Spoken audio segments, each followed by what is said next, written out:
John Saber with you here for the next hour, getting you set for the day here on Jocks 94.5. Of course, McElroy and Kublik in the morning coming up at 7. Three-man front at 10, and Paul Feinbaum show at 2 o'clock, taking you into your weekend. Hope you're staying nice and warm this morning. Another chilly morning here in Birmingham. Another morning around freezing in the temperatures. So we'll try to warm you up with some football from last night, even though it was sloppy. Both teams are pretty cold last Kinda night. gross. Yeah, so we'll start off with Thursday night football last night. You had the Los Angeles Rams taking on the San Francisco 49ers there. And what was actually a pretty important game, postseason consideration, considered just looking at where both LA and San Francisco were, and the 49ers really having a tough season by their standards and trying to fight and get back into the playoff hunt. And unfortunately, that fell short last night as they lost to the Rams 12-6. You had 6 field goals last night. Nobody got into the end zone. And we had a Antonio Brown-esque situation with the San Francisco 49ers as well, with one of their linebackers. So that was interesting. But no, I mean, it was I'll be honest with you, I don't blame you too much if you checked out of this one at halftime, or maybe you were checking the scores on your phone and you just said, I'll pass and go and spend my time doing something else, because it was a 3-3 game at halftime. 49ers went up, get a field goal there in the third quarter, make it 6-3, and then the Rams kick 3 field goals in the fourth quarter to make it 12-6. The San Francisco 49ers didn't even have 200 yards of offense last night. They had 191 yards of offense. Brock Purdy had an interception, and that was kind of the difference. But, we've had a pretty good stretch of Thursday night football games. Certainly a lot better slate this year than what we got last year. But this was, just off the top of my head, probably the worst one, at least the worst one in the last handful of weeks that we've gotten. This was I had some things to do before I could sit down and I think I got it. I started watching a little bit before halftime. Mm-hmm. And the one thing that I really love about Amazon's coverage is that if you're behind, they'll do the rapid recap. Yes. And it's not buggy. You try that on various other platforms and it just doesn't seem to work. But Amazon's is spot on. And I think there were 7 plays. I was about to say there were 3 plays in the recap? I think one of them was the score. One of them was one of the field goals. Yeah. And I was like, oh boy, I'm not missing a lot. It was a couple of deep passes, some good runs, and like the last 3 of the last 4 were sacks. And I'm like, okay, I don't think I have to stay up for this game, because I got to get up early. And sure enough, I caught some of it on the way in, and yeah, it's one of those that if you're Amazon, you're happy to have this. You've got an NFL product that is, the best IP to have out there. Mm-hmm. But if some people start asking for their money back, you might be willing to give it to them. Yeah, I would. I think that's safe to say. Yeah, not one of the more memorable games we've had here in recent memory in the NFL, especially on Thursday night, because again, we have gotten some really good games here lately. But yeah, I mean, just a sloppy game all around. I mean, you had Brock Purdy 14-31 for 140 yards and an interception. Matthew Stafford 16-27, 160 yards, no touchdowns, no picks. I mean, San Francisco ran the ball for 60 yards. I mean, at least the Rams, Kyron Williams had over 100 yards on the ground, so that was probably kind of the standout performance. But nobody was able to get anything going offensively speaking, and it was just kind of an ugly game. And then you had in the third quarter where you had Dandre Campbell, the linebacker for the San Francisco 49ers, who decided he'd had enough and decided he was just going to leave the game in the middle, in the third quarter and just walk off the field. And it wasn't quite At least like he left his clothes on. I was about to say it wasn't Antonio Brown. Yeah, quite Antonio Brown-esque, because he did not throw his jersey or his pads into the stands. But yeah, definitely a bizarre situation there. And I think part of it just kind of goes to show that not been the year the 49ers were expecting to have coming into the year as, favorites to make it to the Super Bowl, probably out of the NFC. And here you are at 6-8 now, and the playoffs look like that's not happening. And it's hard to believe that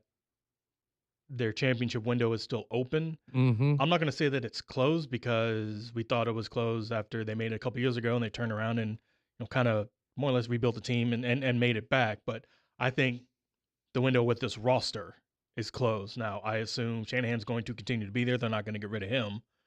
But you're about to have to start paying some people that, not to say that you don't want to, but this is about to get very, very expensive. Purdy's got to get his. Kittle probably. There are a bunch of big names that are going to want money, and you won't be able to pay all of them. And so you're going to have to do something with this roster soon. And it felt like maybe the Super Bowl curse had kind of gone away for the losing team, but it's reared its ugly head back, especially with the 49ers. And they're not fully out of it. They're now 2 games back of the Rams, because the Rams are now 8-6. 49ers are 6-8. So it's not too bad, but with Dolphins, Lions, and Cardinals still remaining, you're going to need a lot of help. Yeah, and I mean, the reality of it is the NFC is pretty stacked, because I mean, I guess technically they're not totally out of the mix there, but getting a wild card spot is going to be really tough for them. The best chance would be to get in over the Rams, but the Rams at 8-6, they're currently the last team out of the playoffs on the NFC side of the bracket right now. So a lot of ground to make up there. But yeah, not I think you hit the nail on the head with the 49ers. And you paid Ayuk, who you probably overpaid for a little bit. Then he goes down with injury. You just paid McCaffrey recently. He misses essentially the entire season. Deebo Samuel's not the same guy that he was a few years ago, and you're going to have to make some decisions there. You mentioned Kittle.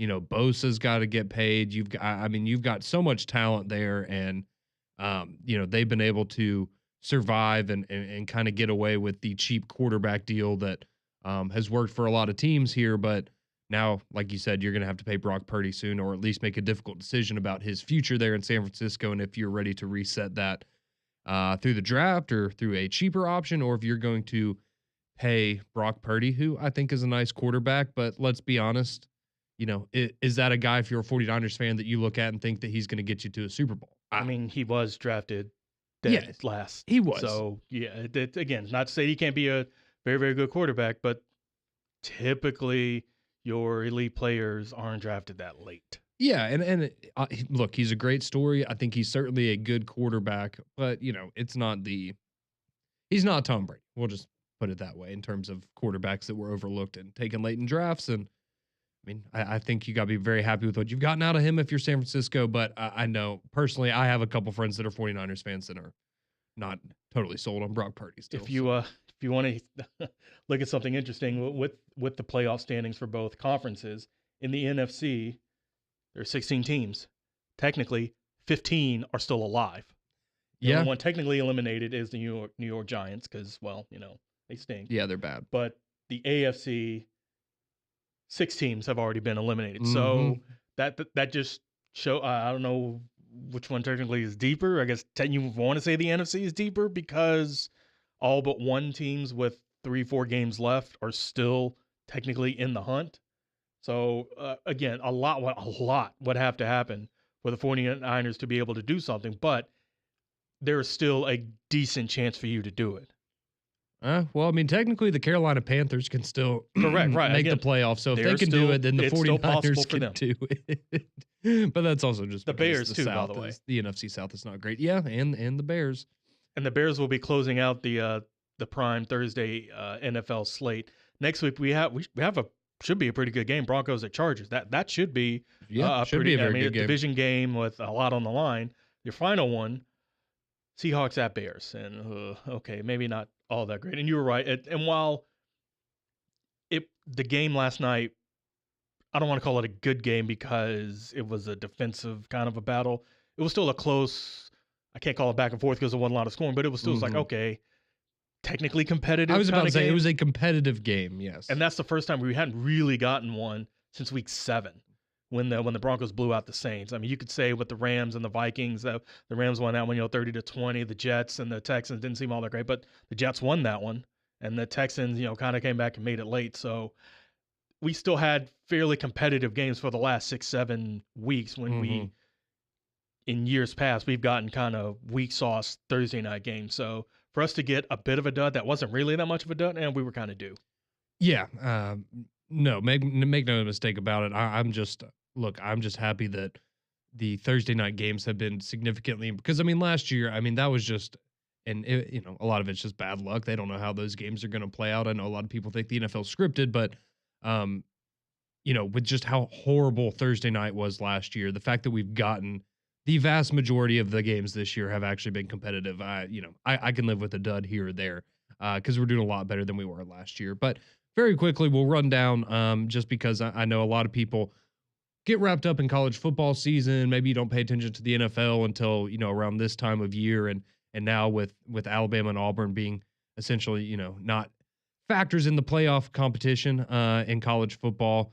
A rundown of your NFL postseason standings as they are right now, your teams that would be in the postseason if the NFL season ended today. Might be some that surprised you if you haven't been keeping up with the NFL so far. But in the NFC, you got the Detroit Lions at the top right now at 12-1. Then you have the Eagles, Seahawks, Buccaneers, Vikings, Packers, and Washington Commanders. And then on the AFC side of things, you have the Kansas City Chiefs at the top, followed by the Bills, Steelers, Texans, Ravens, Chargers, and Broncos. So should be an exciting finish to the NFL regular season here over the next couple of weeks. Well, last night we did have some news in the world of college football. We have the Heisman Trophy presentation coming up this weekend, but as per usual, they have the college football awards a couple of days before that, going through handing out some hardware across the world of college football. That was broadcast on ESPN last night. So when we come back here on Morning Jocks, we'll dive into the college football awards winners from last night, some of our key takeaways from that, as well as a quick look at the Heisman Trophy presentation coming up this weekend. You're listening to Morning Jocks right here on Jocks 94.5.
6:16 here on your Friday morning. Appreciate you tuning in to Morning Jocks here on Jocks 94.5, bringing you the best coverage across college football in the country here on Jocks 94.5. And 1 week from today, we will be getting ready to kick off the college football playoff.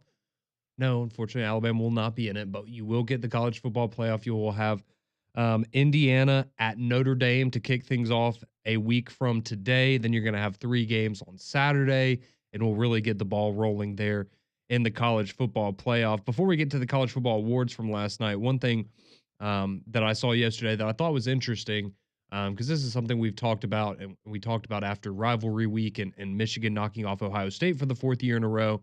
But a lot of people under the belief, myself included, that Ryan Day was going to be on the hot seat after that. And essentially, if he's not able to put together at least a couple of wins here in the college football playoff, that it was probably going to be hard for him to come back to Ohio State next year just because of the expectations they have, losing to their rival 4 years in a row, losing to Michigan this year when they're down a little bit, and just kind of not being able to get over that playoff hump.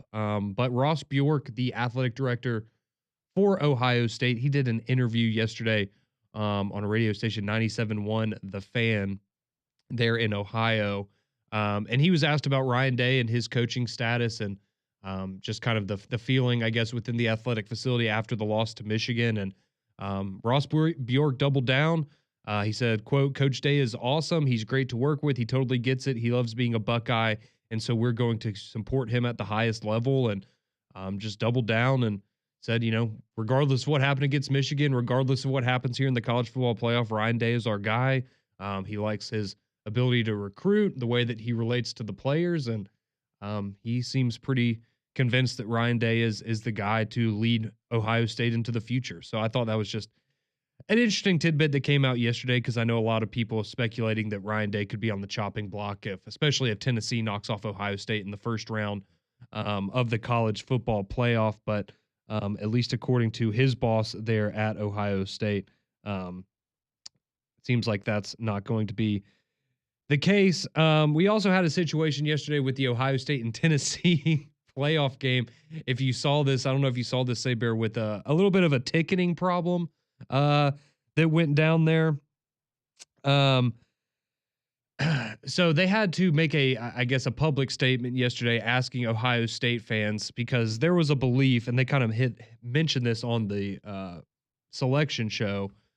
The fans were not happy with the Michigan loss, and they were booing the team, and there were a lot of fans that were very upset. And so when tickets went on sale for the college football playoff game, they are now having to ask Ohio State fans not to sell their tickets, because they were having fans go and sell their tickets to Tennessee fans for a lot of money.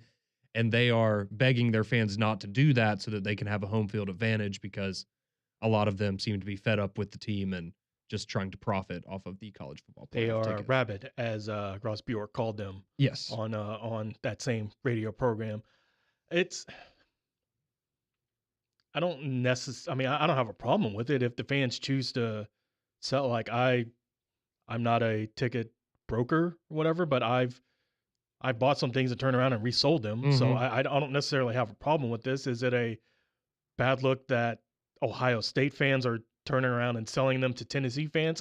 Maybe. But if you can buy a ticket for $150 and you can turn around and sell it for $500, it's kind of hard to turn that down. That being said, I get that. I mean, that's also the whole point and fun of this college football playoff, is that it's supposed to be a home field advantage. I mean, it's not like Tennessee or any SEC team is about to invade Nashville when Vanderbilt has a home game and it's going to be decidedly for the other crowd. There's still going to be over 100,000 fans in that stadium for Ohio State. It's just, instead of the 3,000 that they were allotted, it may be 5,000, because some people whatever sold it. So yeah, you're probably going to see more orange speckles than you would hope, but also you should have enough faith and confidence in your team that they're going to go on and dominate. It's just, in less than 12 hours or less than 24 hours, you had 2 just awful looks for that university and program. You have this ticket, I don't want to call it a scandal, but you have people, please don't sell your tickets. And then you have a representative trying to implement a anti-flag planting law on that. So it's like, all right, like Yeah, really, like honestly, as much as we dump on Florida State for everything they were going to do, Ohio State, you are right there, and you're in the playoff. Like, what are you doing? Yeah, the anti-flag planting bill that was discussed earlier in the week, that is just so laughable. And, I guess it even goes back to, what happened last year with Florida State when you had, government officials from the state getting involved and trying to, pass legislation or trying to, just cause an uproar and try to get something changed. And it's like, look, I think we all understand you're all trying to get reelected. We get it. You're trying to get in good with the fan base of the popular university in your state. I totally get that, but like, it's just it's absolutely unnecessary. And like you said, it's just kind of a bad look to a lot of people on the outside, and quite frankly, kind of embarrassing. But yeah, so it'll be interesting to see how things turn out at the Horseshoe there for the playoff game, because again, Ohio State urging their fans not to sell their tickets to Tennessee fans because you had season ticket holders that were leaking, I guess, their login information for the Ohio State tickets. And so Tennessee fans were able to get in, and that's how they were getting some of the Tennessee tickets. Now, with something like that, that's on you for being dumb. Yes. I did see on social media, there were a couple of people that posted this, that there were Tennessee fans that were looking to buy resale tickets, and the original holders were like, well, you got to prove to me you're an Ohio State fan. So I saw one lady said that she photoshopped herself over, with Tennessee garb, but she photoshopped Ohio State, whatever garb, whatever over it. And the guy was like, okay, cool. So like, something like that. All right, you know what? You showed some ingenuity. All right, cool. Like, I was about to say, you put in the effort. Yeah. Yeah. So an interesting situation there. But yeah, just a couple of, I don't know. I'll be honest, stuff like that when it happens to Ohio State, I kind of get some joy out of it and kind of just puts a smile on my face. So I thought that was funny.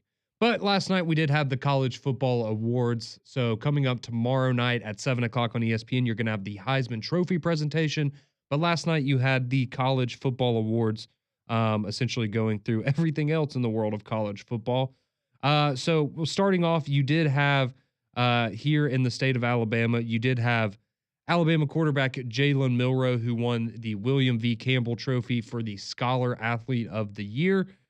So congratulations to Jalen Milroe on taking home that award. For the Davey O'Brien, which is given to the top quarterback in college football. Unsurprisingly, Cam Ward from Miami, the recipient there. The Bednarik Award for the top defensive player goes to Travis Hunter of Colorado, who we will talk about in just a second with the Heisman. You had the John Mackey Award for the best tight end going to Tyler Warren of Penn State. I know that made Ward Manuel happy because he loved bringing up Tyler Warren, talking about Penn State in the rankings throughout the season. The Butkus Award to the nation's best linebacker. You have Jalen Walker from Georgia taking home some hardware there. Doak Walker Award for the best running back. No surprise there. It goes to Ashton Jeanty from Boise State. For the Outland Trophy for the most outstanding interior lineman, you had Kelvin Banks Jr. from Texas. You have the you have the Bronco Nagurski Award that went to Kyle Kennard for the best defensive player. Much deserved for him from South Carolina. This is one that I know some people will maybe get a chuckle out of, but you have the Remington Trophy, which is given to the best center in college football every year. And the winner is Seth McLaughlin, the former Alabama center who couldn't really snap the ball consistently last year for the Crimson Tide. He transferred to Ohio State, and now he has refound his form and is the best center in the country. So I know that. It's almost as if he went to Ohio State and didn't seem to have snap problems. Yeah. So maybe it wasn't maybe Ohio State wasn't the problem. Maybe not. Maybe Seth wasn't the problem. Yeah. So that one I know will sit well with some people. You have the Jim Thorpe Award that went to the best defensive back. That went to Jahdae Barron from Texas. You have the Blitnikoff Award for the best wide receiver in the country. That goes to Travis Hunter from Colorado as well. The Coach of the Year Award, not a big surprise here. Very, very deserving. A lot of great candidates this year, but Kurt Cignetti, the Indiana head coach, winning the Home Depot Coach of the Year Award. Not a big surprise there after leading Indiana to their first double-digit win season in school history and the college football playoff in his first year there at the helm in Indiana. You have the Ray Guy Award for the best punter in college football. And I'm going to be honest, I don't know how to pronounce this guy's last name, but Eddie Saplicki, something like that, from USC, wins the Ray Guy Award. And then the Walter Camp Player of the Year for the overall Player of the Year, Travis Hunter from Colorado. You have Jeff Munkin from Army winning the Buddy Tevens Award for outstanding contribution to amateur football. You have the Lou Groza Award, which last year was won by Graham Nicholson, who is Alabama's kicker, and you had Will Reichard, who is the runner-up there. This year, it is Kenneth Almendarez, the kicker from Louisiana. And then you have the Maxwell Award for the Player of the Year. So it's kind of goes side by side with Walter Camp. But the Maxwell Player of the Year Award, that was not Travis Hunter. That one went to Ashton Genty. The other Player of the Year award. Yes, exactly. Yeah. Well, we have 3 with the technically we have 3. And it's just funny how you have stuff where, sometimes these awards, it's almost, I don't know. It's almost like, I guess the NFL's a little different, but where you have like Offensive Player of the Year, and really that's, oh, well, you're the best not quarterback, right? Like we kind of know what these awards, like without them specifically saying it. And, that's how some of these awards work too. Like, if somebody's going to win the Heisman, then they're probably going to give it to, I guess, who they think the runner-up will be, so they get some sort of hardware. And, I remember, look, he had a great career. I'm not saying he didn't deserve some sort of recognition, but when A.J. McCarron, or it was the year that Jameis Winston won the Heisman, and A.J. McCarron won, like it was either the Maxwell or the Davey O'Brien, or he won one of the top awards. It was a situation where you went, okay, well, we all know who's going to win the Heisman. And it was like hey, you've had a great career. You knocked it out of the park this year. So we'll show you a little love here. That's just kind of how award season works. But tomorrow night you do have the Heisman Trophy presentation again. That will be at 7:00 Central Time. What time will you tune in? On ESPN, like 7:40.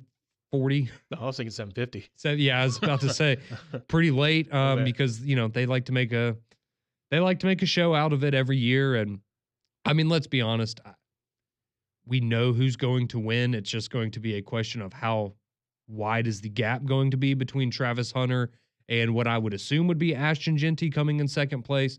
But if you had forgotten who will be at the presentation tomorrow night in New York City, you have Travis Hunter, the wide receiver and cornerback from Colorado. He is the heavy favorite to win the Heisman Trophy. You have Ashton Genty, the star running back for Boise State. And then you have a pair of quarterbacks with Miami's Cam Ward and Oregon's Dylan Gabriel. No SEC representation in New York City for the Heisman Trophy. And again, as I said, Travis Hunter is just such a heavy favorite. Wherever you really look at the odds for the Heisman Trophy, it would be a shock if he didn't win in a landslide. And the question is really just going to come down to, how close does he get to being a unanimous pick for the Heisman Trophy? I saw an article that said how sportsbooks are not prepared for Travis Hunter to win because of future bets. And he was such a long shot. Yep. Early on. And even about partway through the season, he didn't really become the betting favorite until it felt like the last 2-3 weeks or so. Mm-hmm. He had plus money on him for quite some time. And assuming he does win this, the sportsbooks are most likely going to take a bath. Yeah, I think that's safe to say, because coming into the year, just here in the SEC, you had, I think a lot of people thought Dylan Gabriel would be up there, and he is, but, you had Jalen Milroe, you had Carson Beck. I think, people probably would have put money on Shedeur winning the Heisman before Travis Hunter did coming into the season. And, but he's just had a phenomenal season, and he is certainly deserving, in my opinion, of the award. I know there's a lot of conversation. A lot of people are, oh, well, snap count isn't a statistic and things like that. But you can go and look at the award show from last night. You have a guy that is arguably the best wide receiver and arguably the best defensive back in the country at the exact same time. That is not normal. Travis Hunter, I can't find his exact odds, so I'm going to assume it was maybe plus 5,000 or worse, better, higher, or whatever. The following people had better odds than Travis Hunter. Obviously, your betting favorite going into the season was Dylan Gabriel, plus 700.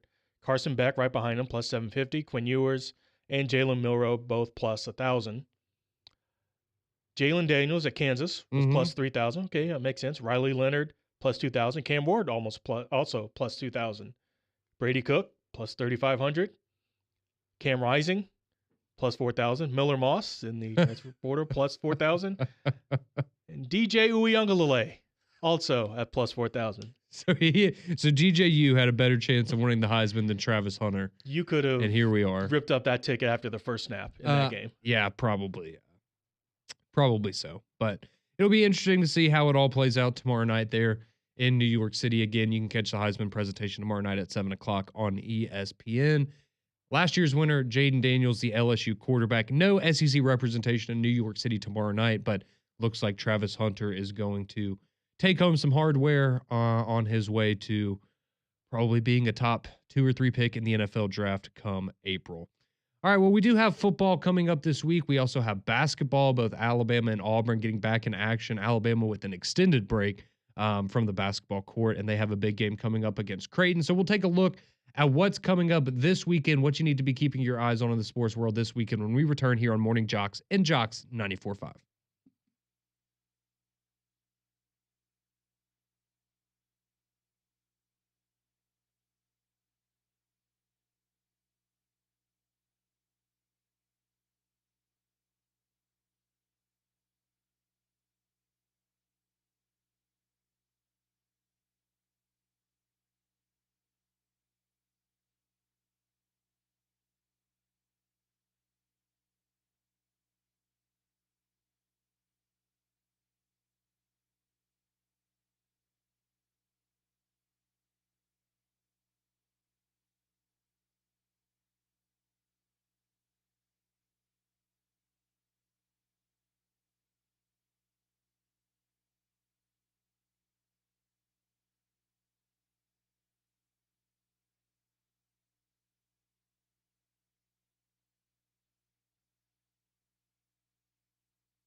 .36 here on your Friday morning. Conrad, John, and Adam Levine with you.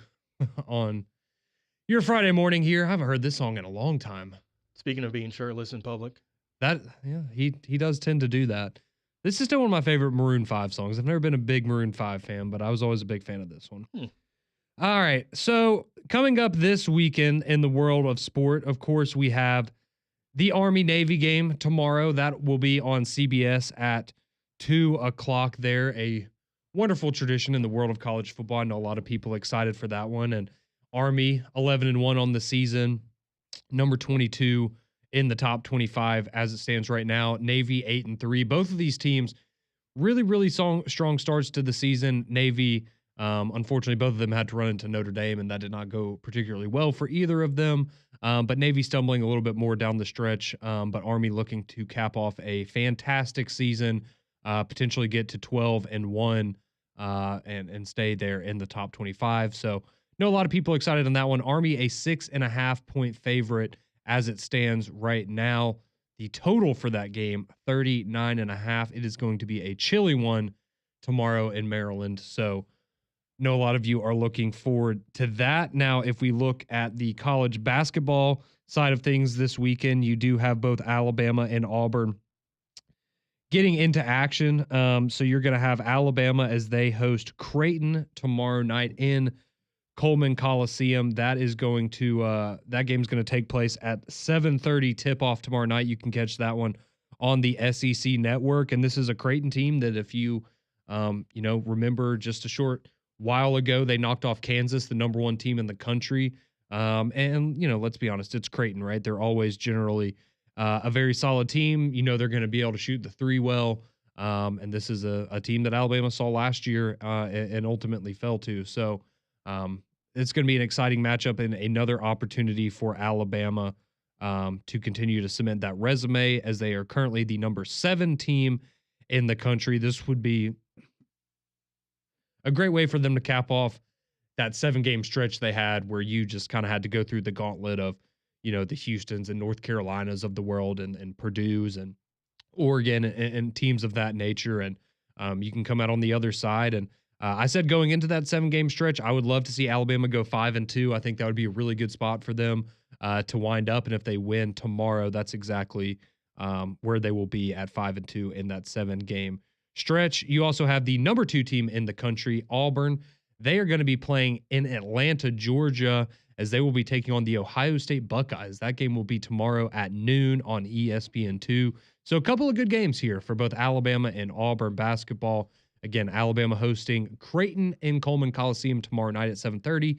Auburn and Ohio State doing battle there in Atlanta tomorrow at noon. So, and it's not just locally. We've got some pretty decent games in and around the rest of the conference. You got number 17 Texas A&M taking on Purdue. mm-hmm. That's a top 20 matchup. You have McNeese. I know McNeese is not typically a world beater, but with Will Wade as their coach, and he's done a really good job. 34-3 whatever last year, but they're taking on Mississippi State. You've got number 1 Tennessee going up to Champaign to take on Illinois. Oklahoma State taking on Oklahoma. You got the basketball version of Bedlam. You've got some pretty kind of murky, like, hey, okay, all right, we've got some. It's now's the time where a lot of people will look up away from from football season and be like, oh yeah, basketball's going on, and this is a good weekend if you haven't been paying all that much attention to get in. You've got Ohio State, taking on Auburn. Ohio State, a team that's been kind of struggling lately. They've lost 2 of their last 3, but they did open up the season with a win against Texas. So Ohio State is not a team to be trifled with. So Auburn, you go in, you play a game, you'll be fine, but don't mess around. Yeah, absolutely not. And I mean, you mentioned just a slew of great games you have in college basketball this weekend. That doesn't even mention, you have Louisville at Kentucky again. Maybe not as spicy as it was, a handful of years ago, or, even going back further than that, obviously. But, still a very good rivalry in Kentucky, what they've been able to do under Coach Pope in his first year. They've had a really strong start to the year. And, the Louisville coach goes, I'm sure some of you saw his viral clip yesterday of, essentially him being asked about how difficult his schedule is there at Louisville. And he's like, man, I got a healthy kids. I got a hot wife, and I get to come here and wear a sweatsuit and coach basketball all day. Like I'm good. I'm not worried about the schedule. We're just going to go out there and play. So That's going to be an exciting one. You also have Clemson, Memphis traveling to Clemson, a Memphis team that we obviously saw have a good run of things there in Maui, knocking off UConn on the way to the championship game there where they faced off against Auburn, and then Clemson, a top 20 team and an Elite Eight team from last year that a lot of us will remember Alabama taking down there in the NCAA tournament. So going to be a great weekend for college basketball. As Saber said, I know this is, some of you still probably going to wait until I guess we turn the calendar to 2025 and really get locked into college basketball. But outside of the Army Navy game, no college football this weekend. So a good time to settle in with some college basketball. And then the bowl season will get officially started coming up on Tuesday when you're really going to start getting into the swing of things for college football bowl season. You do have tomorrow, you also have South Alabama and Western Michigan in the IS4S Salute to Veterans Bowl. And then you have Jackson State and South Carolina State in the Cricket Celebration Bowl. So there's your start to bowl season on Saturday. If that suits your fancy, I'm sure a lot of you will just hold off for Army and Navy and maybe catch some college basketball as well. But then you do get things started off next Tuesday with Memphis and West Virginia, kind of the official kickoff to bowl season, I think, in a lot of people's minds. So a lot of good sports coming up. Again, 1 week from today, we will be starting the college football playoff with Indiana and Notre Dame as well. So a lot to look forward to. Going to be a really fun week next week, diving into the college football playoff matchups and a lot of our predictions, who we think is going to win the national championship, how we see the bracket playing out now that the 12 teams are set, and we will be getting into game week for some of those college football playoff matchups. Well, you can continue to chime in 205-834-9450. See you texting in throughout the show here. Going to get to some of those. See you on hold as well. So we're going to hear from you. Get some of your score predictions, what you're looking for this weekend on the other side when we return here on Jocks 94.5.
Welcome back into Morning Jock 647 here on your Friday morning, getting you set for McElroy and Kublik in the morning. Coming up at the top of the hour, I will then be back at 10 o'clock for three-man front. Myself, Landrum Roberts, Molly Robinson with you today, and then handing you off to the Paul Feinbaum show at 2 o'clock and sending you into your weekend.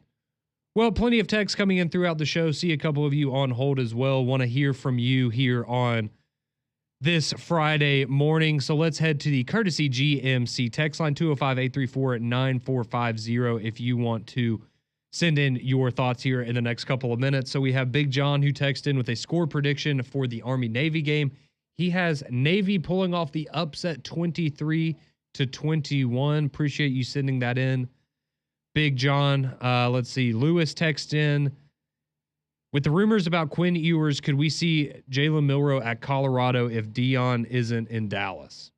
Yeah, okay. So the rumors for Quinn Ewers last night, the rumors that I saw at least were reported that he had a standing offer essentially from a Big Ten school that was not named, where if he decides to come back and not go into the NFL draft this year, that Texas would be ready to move on to Arch Manning and have him be the starting quarterback next year, which would put Quinn Ewers in a situation where he would need to hit the transfer portal. And the belief is that there is a very high dollar offer on the table for him from a Big Ten school. So, you know, stranger things have happened. He would certainly be in very high demand if he were to come back and hit the transfer portal. Jalen Milroe to Colorado, I mean, maybe, but they just paid a lot of money for Juju Lewis, their freshman quarterback. And I mean, look, I understand. I'm not saying that, you know, maybe he'll be ready, maybe he won't be ready. I guess that's possible. I'll be honest, if Milroe comes back and hits the portal, the school that I would have my eye on or that I would expect to be involved quickly would be Miami. Oh, yeah, that's that makes the most sense. Yes, and that was a school that maybe tried to sway him last year. So I could see that. I mean, maybe Colorado would be a fit, but we just kind of have to see how that whole thing's going to play out with Jalen Milroe anyways, because we don't really know where his head is at. And we probably won't until after the bowl game on New Year's Eve. Let's see. Derek texts in. He says, good morning. My name's Derek, and I listen to you guys daily from 6 until 2. And my question is, why haven't I heard anybody say that the SMU-Clemson game was scripted so they could both get in and leave Bama out? Am I the only one that feels like that's what happened? Yes. Yeah, I mean, we could maybe have some fun if you want to have the idea that, oh, Dabo got up early and then to kind of stick it to Alabama or whatever to boost up the ACC, kind of took his foot off the gas and let SMU get back into it. You know, maybe you could entertain me with something like that, but no, to think the game was scripted and that this was intentionally planned by, you know, college football committee or the playoff committee or something to keep Alabama out. I personally, I think that's ridiculous. And the reason why is because if they wanted to leave Alabama out, they just wouldn't have moved them up ahead of Miami, right? Like they did that for a reason. If they didn't want to do that, then they would have kept Miami ahead of them and said, well, Miami has, 2 losses and Alabama has 3, and that's that. So, but appreciate you texting in your thoughts there, Derek.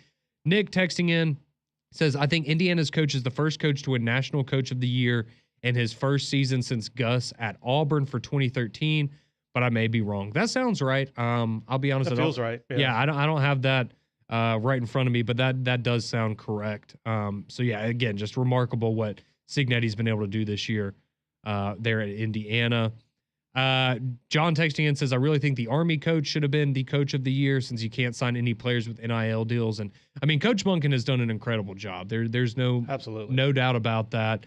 Again, it's just a situation where, look, I get it. Indiana got in the playoff, right? Like that's going to give them a boost when it comes to this situation. But there are a ton of deserving coaches. I mean, here in the SEC, I mean, you look at what Shane Beamer did, and you look at what Clark Lee was able to do this year, and I think they would certainly be deserving. Jeff Monken, somebody that's deserving as well. I mean, Dan Lanning, with what he was able to do in his first year in the Big Ten, going undefeated and winning that conference at Oregon and getting the #1 seed. There's just a lot of great coaching jobs this year and a lot of deserving candidates. Walker from Georgia texts in. He says, has the Heisman Trophy lost its luster? Well, I'll say this. I think for this year, it's just been a lackluster year in terms of there's not really been a whole lot of yeah, I guess, you started off and Ashton Genty kind of lit the world on fire, and then Cam Ward came along, and then as those teams started to drop off and Colorado was actually good this year, I think you just all kind of knew that Travis Hunter, Travis Hunter probably could have been in consideration last year as well. It's just, I know he got hurt, but Colorado wasn't very good, right? So once they were good, you knew that Shedeur and Travis Hunter were going to be in the mix, and, they are two of the best players in college football, and I think Travis Hunter, if he wins the trophy tomorrow, is deserving. I don't think it lost its luster this year. I think it's lost it over the last 10, 12, 15 years or so ago, because for a while you weren't quite sure, and then people start revealing their votes. Yeah. And you can kind of figure out who was winning. So then at that point, there was no point to tune in to see who got. I mean, yeah, you were, okay, so and so won, but I don't need to tune into the program. You kind of know and figured. And for the most part, over the last 15 or so years, with the exception of one, two, it's been the best quarterback on what seems to be the best team. So It's become insanely predictable. It's just funny that this year, when we're obviously not getting a quarterback, although it's been the first instance, Devontae? So what, 4 years? 3-4 years? Now we're saying that it's lost its luster when we're finally getting not a quarterback. Well, and I'm glad you bring that up, because I go back to, when I was younger, and whether it was Ndamukong Suh or Tyrann Mathieu or some of these guys that, would be in the Heisman conversation, but you just knew that, they were never actually going to win it because they weren't, because they were defensive players, and that's just not how it worked. And now, we've got a guy that is, again, maybe the best defensive back in college football and one of the best wide receivers simultaneously, and for some reason that's not good enough. And now it's, oh, well, just because he plays the most snaps doesn't mean he's the best player. It's like, isn't this what we wanted for years? We finally wanted a defensive guy to break through, or, not just complaining about the devaluing of running back on the next level in the NFL. And we've got someone that probably not going to win, but is going to be second, and is dang near, he could still win it. Yeah. Oh, yeah. And he would be absolutely deserving, ultimately, if he did. Let's see. Mac from Moundsville says, I'm still hung up on the guy that called in a couple days ago and said Dylan Lonergan should transfer to Auburn. Hey, look, if you follow Alabama and you see, kind of what the media was saying and the people that followed that program after he hit the portal, it was very clear that people think very highly of Dylan Lonergan and that he is going to be in demand and probably have a lot of success somewhere else. All right. Before we wrap up the show, let's go to the phone lines real quick. Bennett, our buddy Bennett, waiting on hold. Bennett, you got about 30 seconds, buddy. What you want to talk about? I just want to talk about Army and Navy. Do you think that if Army hadn't lost to Notre Dame and was undefeated in this situation, do you think there's a chance that they win their conference championship? Do you think there's a chance they would have put them in over as like the 12 seed or something if they were undefeated? Yeah, thanks for the call, Bennett. Not only would they have done that, it would have been very interesting because they'd be in the playoff with still a game to play. So in theory, that could have happened. Yes. And then they lose tomorrow, but still be in. Yes, but I think a Notre Dame win, that would have been better than anything Boise State had, and that would have propelled them over the top. So appreciate all of you chiming in. Sorry can't get to all the texts, but had a great morning. Appreciate you tuning in. McElroy and Kublik in the morning. Those guys are next.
All right, Friday.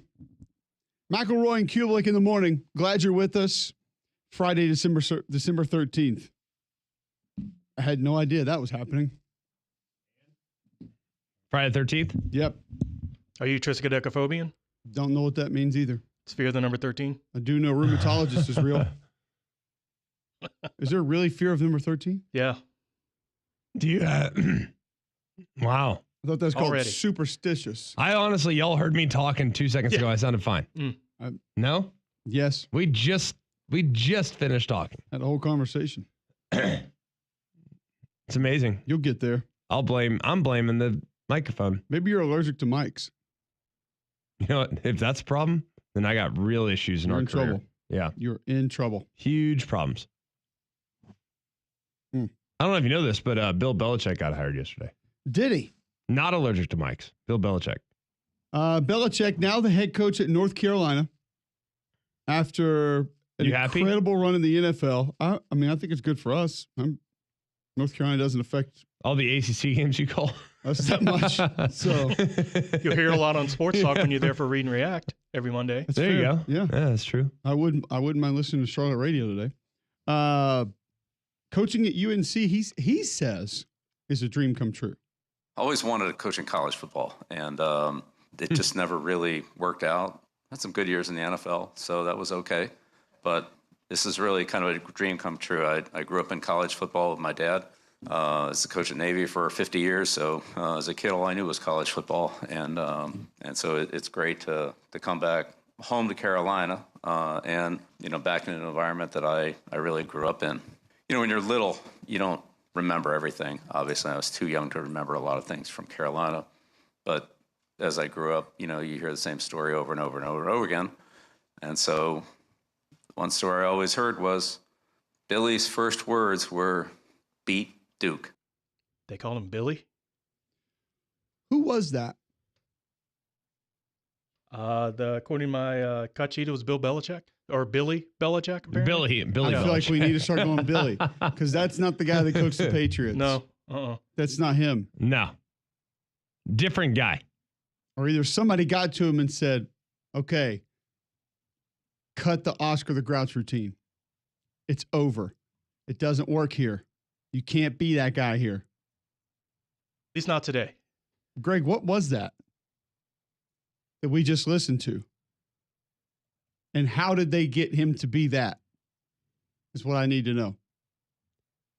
Well, I'm not 100% sure.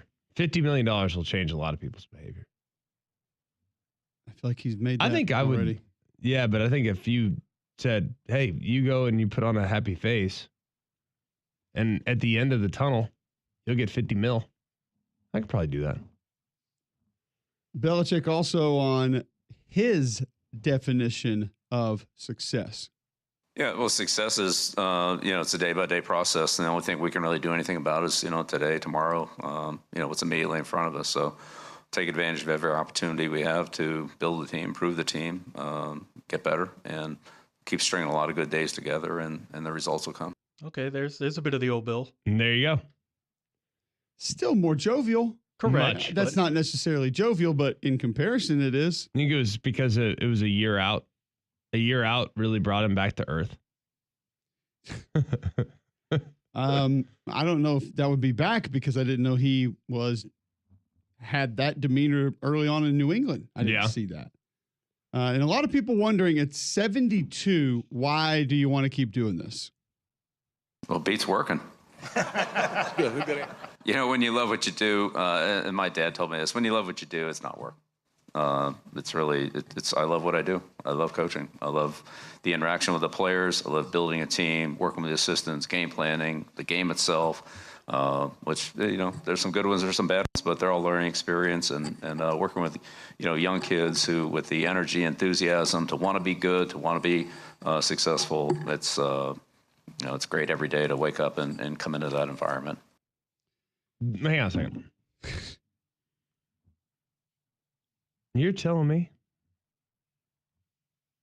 that coaching Carolina does not work? According to Billy B? Belichick. Tell that to Mac Brown. or John Bunting. Beats working. Beats working. Or Gene Chizik. I was under the impression I like what I do. And I still feel like this is work. There is work that's required. There's work that's required. Is it? I mean, I like to sit in the room and watch the tape. Yeah, I'd like that. And if I could just sit there in a really fancy, movie room and watch tape all day, I would probably do it. But then again, still work. This whole I enjoy what I do thing, it doesn't feel like work.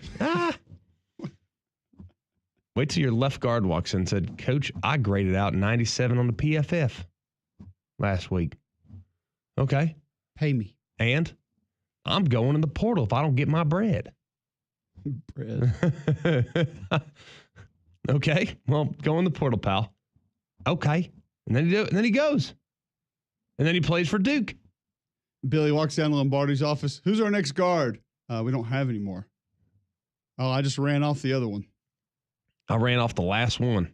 So, Coach Lombardi, you're telling me that I have a center, 3 tackles, and a defensive tackle that's going to now play guard?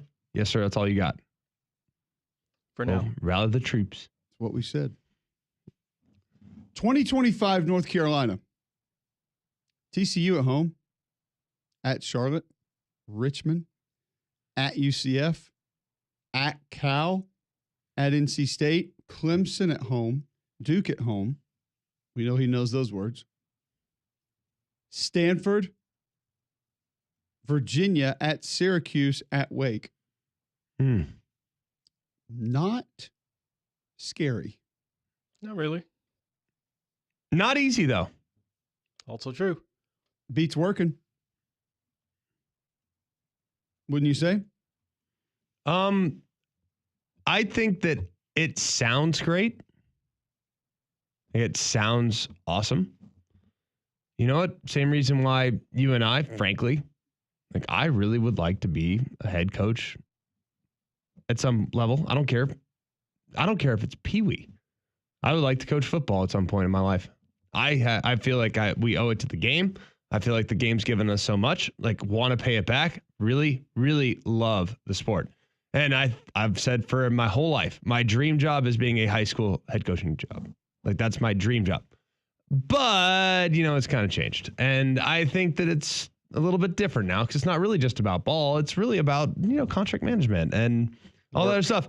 I want to know. I want to hear from Bill Belichick in a week when all those guys came in and said, hey, Coach, I'm hitting the portal. Hey, Coach, I'm going to the portal.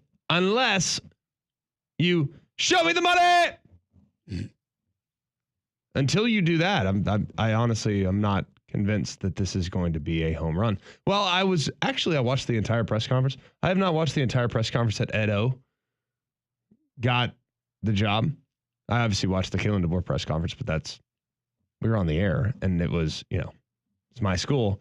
So to watch just some random press conference and not be covering it was unique. And I watched the whole thing and I'm going to give it a 21% success rate potentially.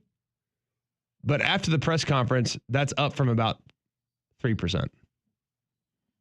Honestly, listening to him yesterday, he was doing some serious name dropping too, by the way, throwing out LT and a couple other UNC greats that he had spoken to. I do feel a little bit better about it. I think I'm with you. I had it at close to a 0 success rate percentage. And by success rate, I mean better than maybe UNC has been in quite some time. Now I would up that to the 10% range. So Billy won you over. I also looked at the schedule for next year. Billy won you over is what you're saying. That's it. Okay. I didn't know Billy was out there. I didn't know Billy was a thing. Now that I know about Billy, sky's the limit here. Yeah. Richmond, Charlotte, Cal without their quarterback, Duke without their quarterback, and apparently some linemen are waiting to see what happens. Wait, what? You heard me. A Duke?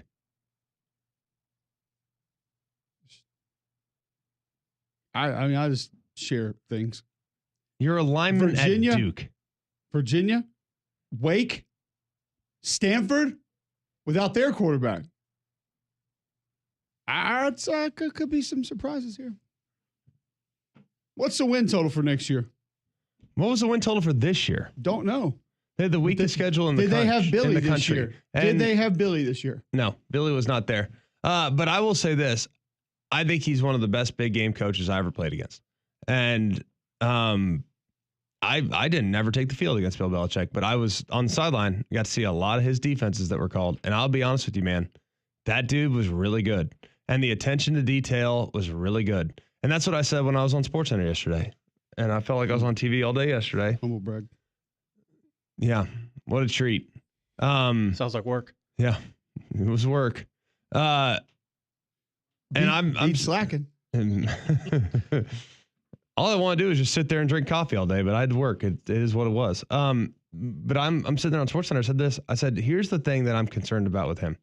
It's not that he has some advanced system. It's not that. It's not like his system is more complex than that of what's been run in college football or the NFL for the last 50 years. It's not that. He actually is more simple than Nick Saban in many ways. Like their defensive structure, when Brady was at his best, was like kind of a bend don't break type of approach. And they had some good edge rushers and they had tough guys and they had guys that would hit you. But the thing that made him great was his willingness to change on a dime. So you can play against Bill Belichick and you could see them run for 4 straight weeks. Hey, this is a man-free team. They're running man-free. They're going to run 4 down. Defensive line. Their blitzes are coming from the field. And good, we got them. And we're set. And they'd beat all the teams that they had on their schedule that they were better than by running base man free and, whatever. And then we would show up and sure shooting. Hey, they're playing Tampa 2. They're running 3 down Tampa 2 plus. And Ninkovich is lined up over the right guard. We haven't seen it. It took us 3 series. Be like, what is this? You know what I mean? And then we'd play him the next time. We play him again in the butt fumble game. Oh, boy. And it's like, hang on a second. Still 7 o'clock hour. Be careful. Earmuffs, kids. Super mode activates at 8. Come on now. One of my good friends ran to the back of our right guard and fumbled the ball. It's called the booty fumble. All right. Took his drop. It happens. No need to mention his and it was name actually anymore. a better play that by the defensive tackle than it was the bad play by the quarterback. But people don't want to focus on that. Long story short, this guy could change on a dime. And their entire defensive structure, all their tendencies would change overnight. And I think there's something to be said for that.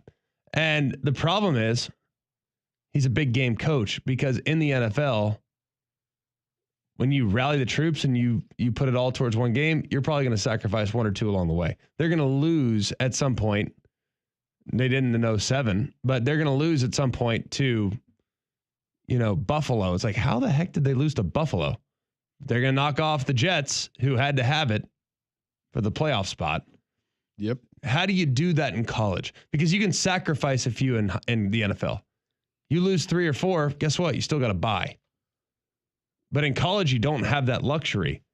You can't put all your eggs in baskets in college the same way you do in the NFL. And I'll be really curious to see how he handles that. The other thing I'm curious about too is I feel like from an NFL standpoint, the players, tell me if you disagree with this, and coaches that have come from the NFL, one of the big takeaways I've had talking to the guys that have done that, I took for granted how much the players knew. And I think that's going to be really interesting because these guys just show up and the level of teaching that they do in the NFL is minimal. Want to know why? Because the base understanding and knowledge of an NFL player is way better than the smartest college player. You and I have talked about coaches who had these grand plans to run everything and every formation, every scheme, every system, every coverage, every pressure, every blitz, every front, every Correct. stunt. And there have been times we've gone to break here and heard some of that. And Greg and I just look at each other like, Yeah, sounds good. Best of luck to you. That's not necessarily the way it goes. How many meetings do you sit in with coaches every week, and the message from one coordinator or both is, we got to simplify. We got to dumb it down. Oh, my God. Guys.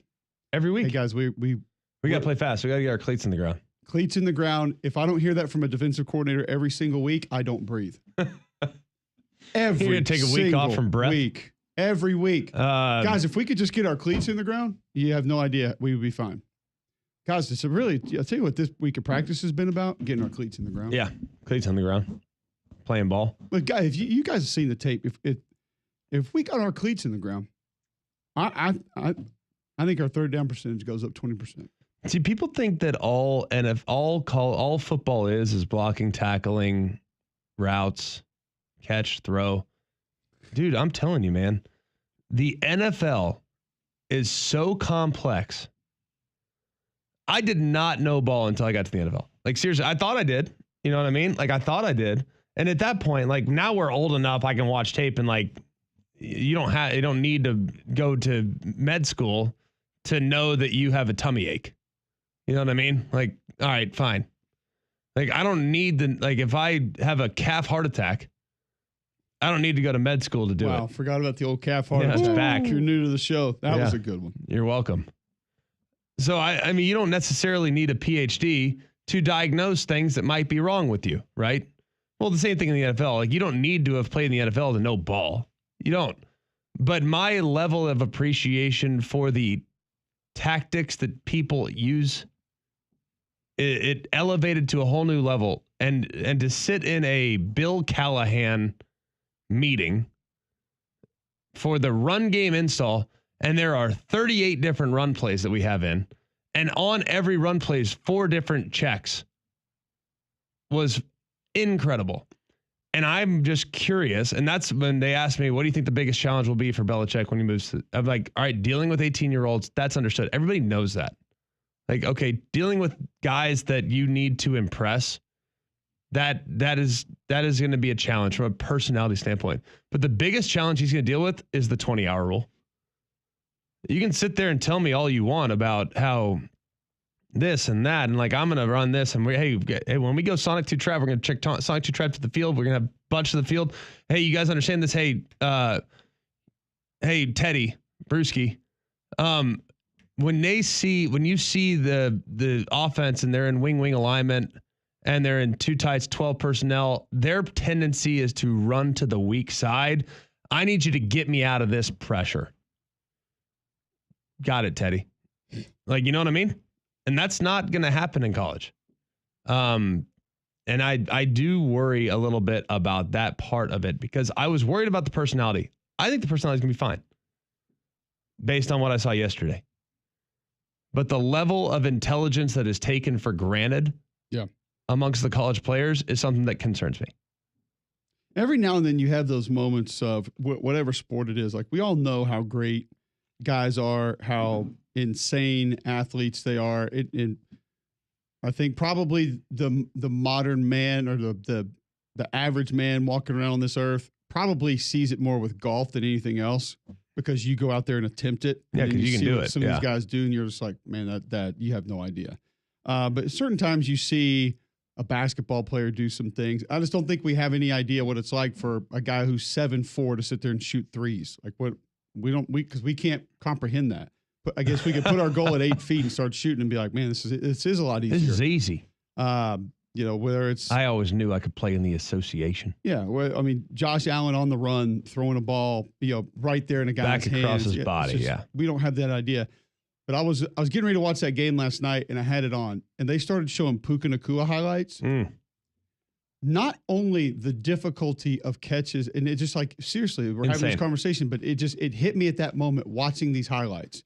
Not only the level of difficulty to catch the balls, how good the coverage was on almost every reception. And the precision of his routes. Every reception was these diving catches, and the DB's literally right there. And the only reason he gets open essentially to catch it, like, ball's coming 2 yards before he's out of his break. Dude. And he's out of his break. There's football. You're just like, and that's actually one of the things he was talking about. How about the catch behind the guy's helmet last night? Did you see that one? Like, we went nuts when Pro Throw made a catch like that. Nuts. Now, it's once a week. Yeah, it's since the Beckham catch and like the Pro Throw catch, it's like these guys practice that. Well, we had two on Roman Are You Impressed this week, and I cannot remember the schools right now. I'm just call me old man, whatever you want. The gloves are too good. You're old man. I'm sorry. The gloves are too good. These two it was raining. The one in the end zone this year where I'll text George and ask him what team it was. The guy reaches around the DB and catches it he like goes and grabs it like that and pulls it back around the DB. It was like you sit there and watch it and you say he didn't do that. Yeah. Like that's CGI. He did not just do that. CGI. The gloves are too good. I'm just telling you, the gloves are too good. Doesn't mean Puka Nacua is not amazing.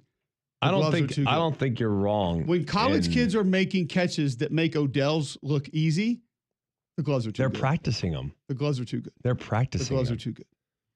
And the other thing that's been like put in a premium is hand size. That was not a thing. Hand size was not a thing. Remember, Wayne Corbett wasn't drafted for his hand size? He's coach on the field. Would you talk about Wayne Corbett like that? He also wasn't drafted. He didn't even need gloves. He wasn't drafted either. So. Scouted? Yeah. Arrived at camp and produced? Yes. That's about how it went with him. But the thing that blows my mind when watching these guys, hand size is probably outside of arm length, height, weight, hand size is probably the next most important thing. The people made a big deal about Joe Burrow or whatever, right? Like Joe Burrow's got tiny hands, or he'll never play. You can overcome it, but the odds are against you. And I had said my whole life, if there's one thing I could do over again, if I could go back to a 10-year-old Greg and give him advice, there's two things I would do differently. One, I wouldn't worry about my weight. Meaning, like, I was always like, I need to gain weight. I need to get stronger. You know what I mean? Like, never had that problem. I was small, I was 185 pounds. And when I was in high school, I ran track and was fast. And then I gained weight. Coach on the field fast? No, like fast. Like high football IQ fast? No, like 200-yard rushing in the game. Possession fast. receiver fast. Yes. Whoa, all right. Definitely possession receiver. Like reliable fast. No, 100%. Gym rat fast. Okay, cool. Ran for 15 touchdowns and like 1,000 yards in high school. Like 1,000-yard rusher in high school, like up there, like could run. And I was so concerned about the physicality that you would have to endure. And I tried to gain weight. My whole life revolved around gaining weight, eating more, trying 7,000, 8,000 calorie days or whatever, right? Like protein shake before bed, protein shake in the morning, like nonstop. I would change that. And the other thing I wish I could do, I could focus on hand strength. Hand strength to me is the most underrated thing you can have as an athlete. And you can do it by like catching the ball and like all this ball handling drills and stuff. And these receivers, their hand strength is outrageous. Couple that with the gloves that are outrageously tacky. They used to have the cutters, right? The cutters gloves. Yep. Like those were cheating in the day. Well, they're better now. They're better than that. Like they're better now, and they all have them. God, who was the last receiver we saw not wear gloves? Wayne Corbett. That was it. Shut it down with him.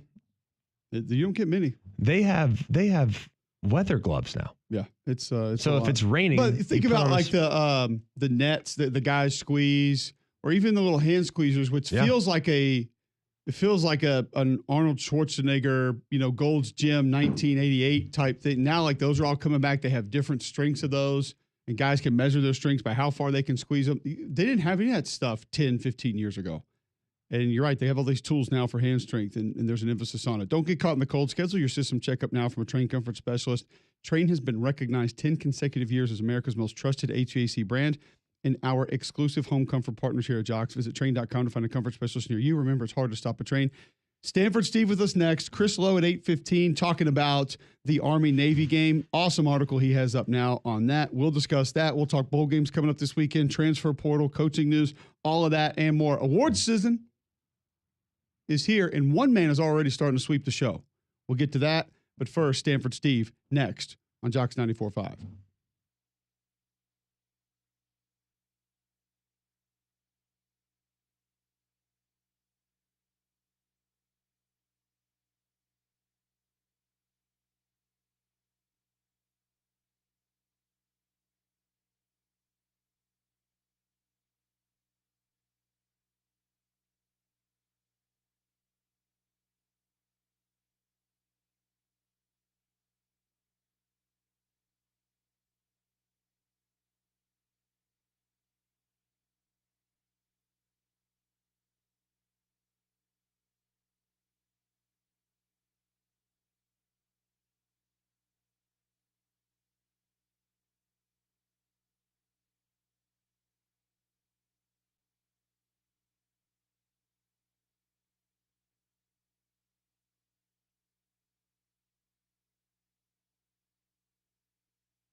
A little NFL news before we welcome in Stanford Steve. The Dolphins and Odell Beckham Jr. have agreed to a mutual release. Is that a good move?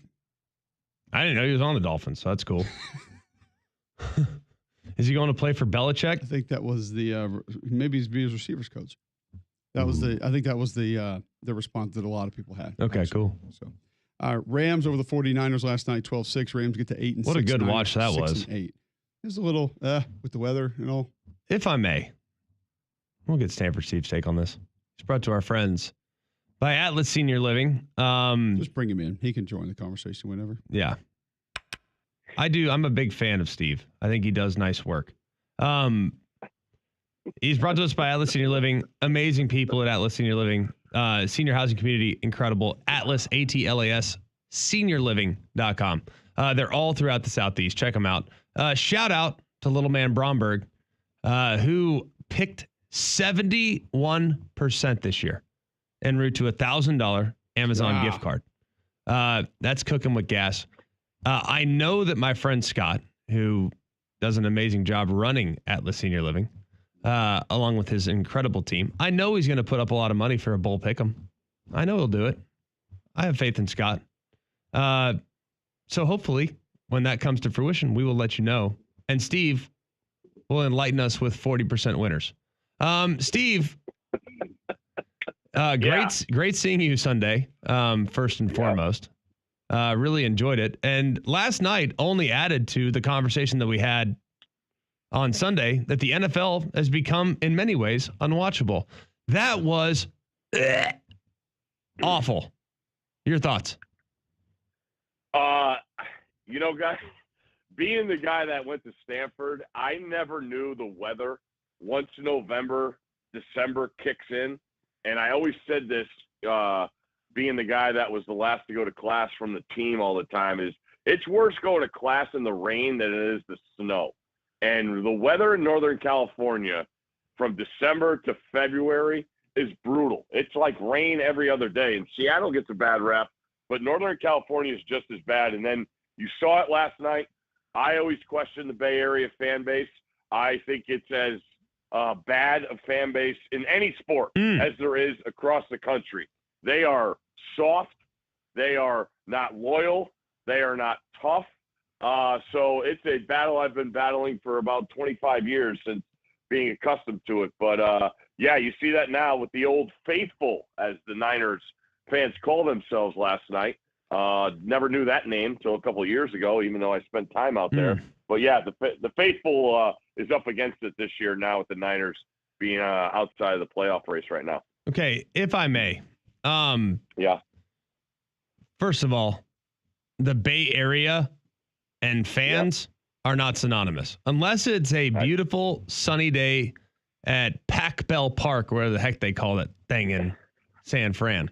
There's absolutely nothing to like about the Bay Area fan. AT&T Park. Whatever it is. Who cares? It used to be Pac Bell, Pac Sun. Who cares? Candlestick. Wherever you can either buy sunglasses there or have a cell plan. Either way, doesn't matter. So I agree with all that. But if I may, Brock Purdy and the illusion of him being a high-level quarterback, can we stop? Like, seriously, can we stop? The throw he made on a post, and it was simply incomplete. Guy's wide open. He underthrows him by 15 yards, throws it behind the guy by 10, and we're still... I'm sitting there watching with my buddy last night. I'm like, watch, this Hail Mary is going to be a disaster. This whole situation is a disaster. Wait. He takes a sack on a Hail Mary in the NFL. What are we doing? Seriously, can we stop pretending? I know it's a good story. I know he's Mr. Irrelevant, but you, as a mainstream media hack, you need to stop touting this guy as if he's God's gift to football. Can you please? I thought I had a great week being able to go to dinner with Cole Friday night in Atlanta, seeing you Sunday in D.C., and now I'm coming on and just act. I'm not in the business of hot takes, okay? I am in the business of reporting news. We're a post-game show. I do game day. We're a pre-game show. And now you're putting me on the spot. I might have lost on the 49ers last night, so it might have a little extra venom. I get that direction from you, but no, I mean, you guys could talk more about this. You're around college teams I just watch the NFL, and it's like it's pretty obvious guys don't practice because when you're talking about Purdy with receivers, like early in the game, the drop by Debo. Oh my God! On the slant over the middle, like that's he scores. Touchdown. He scores. Yeah. He breaks through the whole secondary. Yep. And that's what. Now that college is over, we're, us college guys, we're going to watch the NFL. That's the thing that I watch and I see is guys don't practice. On offensive line, you see protection breakdowns. It's obviously the communication is not there. There's only so many things you can get out of walkthrough. You have to do things full speed. And when I watch the NFL and, there'll be some crazy games Sunday night and Monday in the narrative will turn. But Thursday night, it always seems like this. And that's why I think last week the Packers-Lions game was the first Thursday night game like I sat down and watched while we were on the road because half the college towns that we go to for game day, it took till about week 10 or 11 to realize that DirecTV put the Amazon channel on DirecTV. So none of the bars and restaurants – none of the bars and restaurants had it on during the beginning of the year. They never realized the channel was on. And then I think Tripp had to figure it out, obviously, in Tuscaloosa. I forgot the game we were there. But, yeah, none of this college towns, and nor did they care because the places were still packed and people were out. But, yeah, now with our eyeballs, our 6 eyeballs, I think we could change the narrative on the NFL in the next 3 weeks of NFL. That's our goal. Us 3 guys changing that narrative. Stanford Steve with us on the Buyers Wire Hotline joins us thanks to our friends at Atlas Senior Living each and every week. We already spent a little bit of time talking about it this morning. Our thoughts and our tune has changed a little bit after hearing Billy's press conference yesterday. Billy Belichick. What are your thoughts on how this works out? Ooh, that's a good one. When I want to see the staff, I do have this thing in knowing the bravado that Bill brings to the table. I do wonder how much this is a plan for his son, coming in and setting it up for him. Like the trust factor of what he ran in New England. And now I get it. He's got his own deal in Chapel Hill. And people talk, former players of his talking about, they would run to the door to have their kid play for him. I just question because he hasn't done it. It's a new game. There's ways that he's not going to be able to do. Like, how's he going to get over the 20-hour rule? Like in the NFL, he asks the most out of all of his players, and in the NCAA now, like you can't do that. So how does that factor in?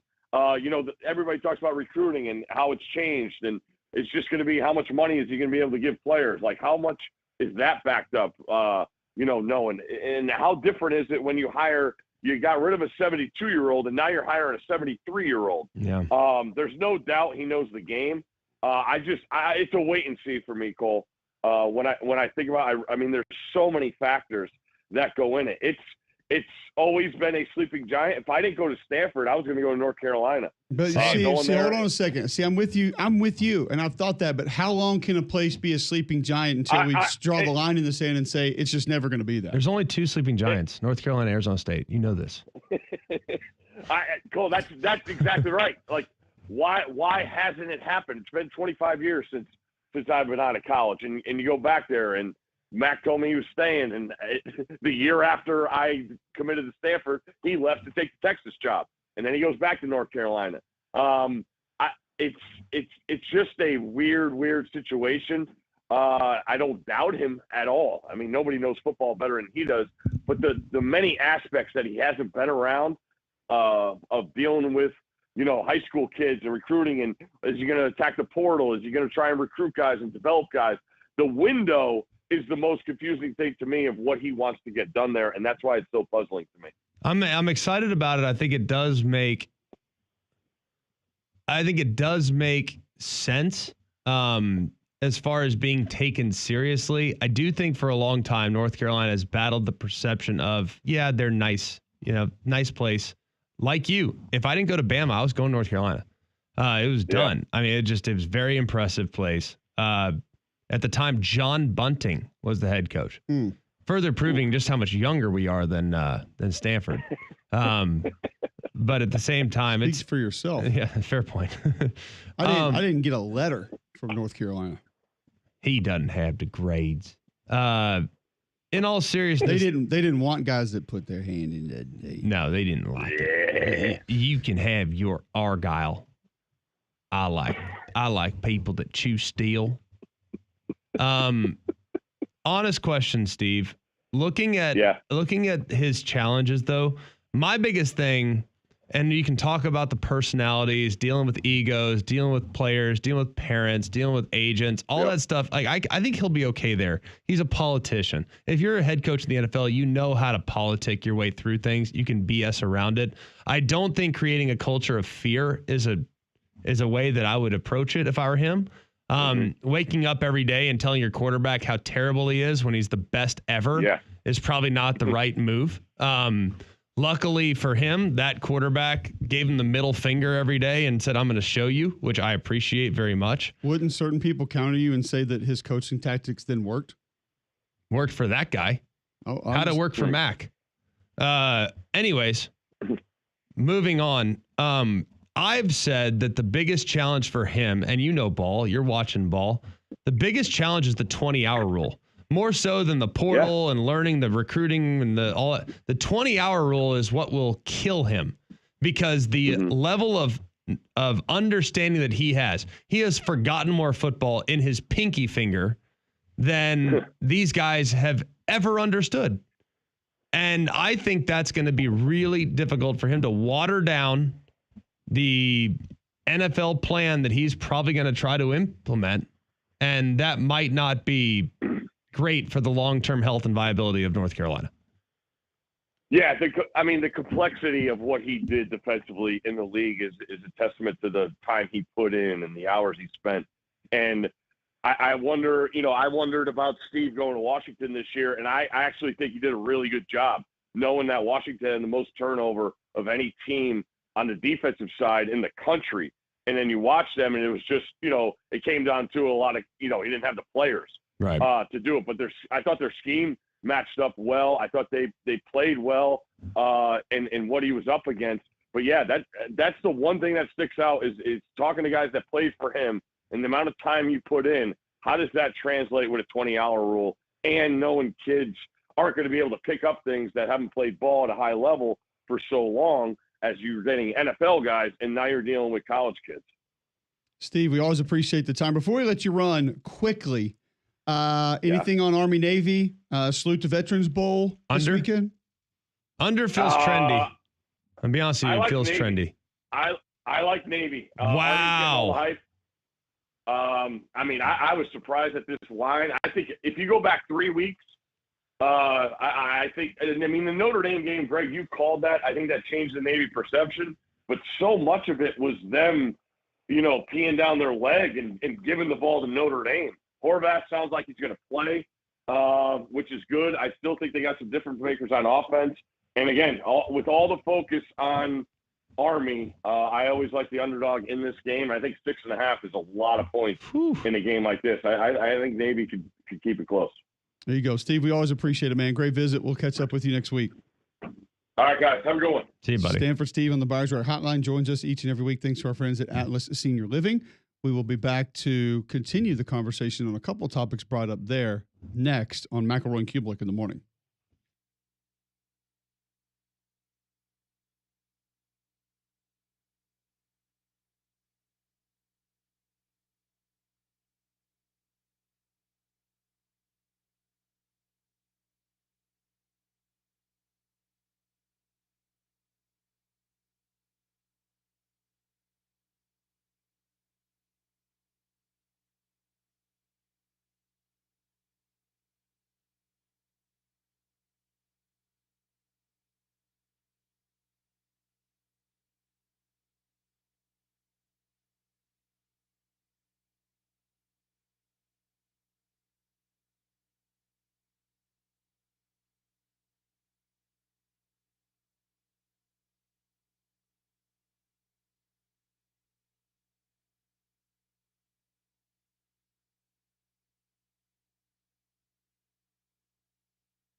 McElroy and Kubelik in the morning. Stanford Steve, great visit there.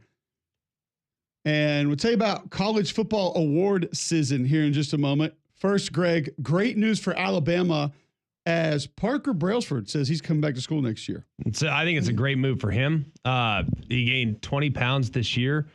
I think he can probably gain at least another 15. I'm not sure there's a better center in the country. I've watched a lot of ball this year. He's really good. I spent a lot of time. He's not a mow you off the ball guy. That's coming. I think with another year in the weight room, he can get there. But his athleticism is unique, man. He's got great hands. He understands angles, leverage. He is a really good player. He gets to the second level faster than any other center in the country. Like I've never seen a guy that gets up there that quickly. And he latches. Like he can latch on linebackers. Like those linebackers are like speeding missiles, dude. They're like bullets, and he can get them. He's a very impressive player. Really like him. Speaking of Alabama centers, former Alabama center Seth McLaughlin picks up the Remington Award yesterday. Doesn't matter. Can't snap. It was interesting watching the Ohio State-Michigan film. Do you agree with? And seeing Ohio State have multiple errant snaps in that game.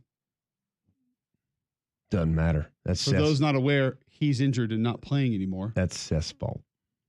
He should have coached him. I don't know if he was the best in the nation. I think Parker had a better year than he did, but I think Seth had a really good year when he played. I'm trying to think of a center that would even be. Those two to me are in a league of their own. I think Seth is a little more physical. Yeah, that's fair. But it's only because he's 4 inches taller and 30 pounds bigger. I think the best thing that happened to Parker Brailsford was being able to play next to Tyler Booker. You saying that helps?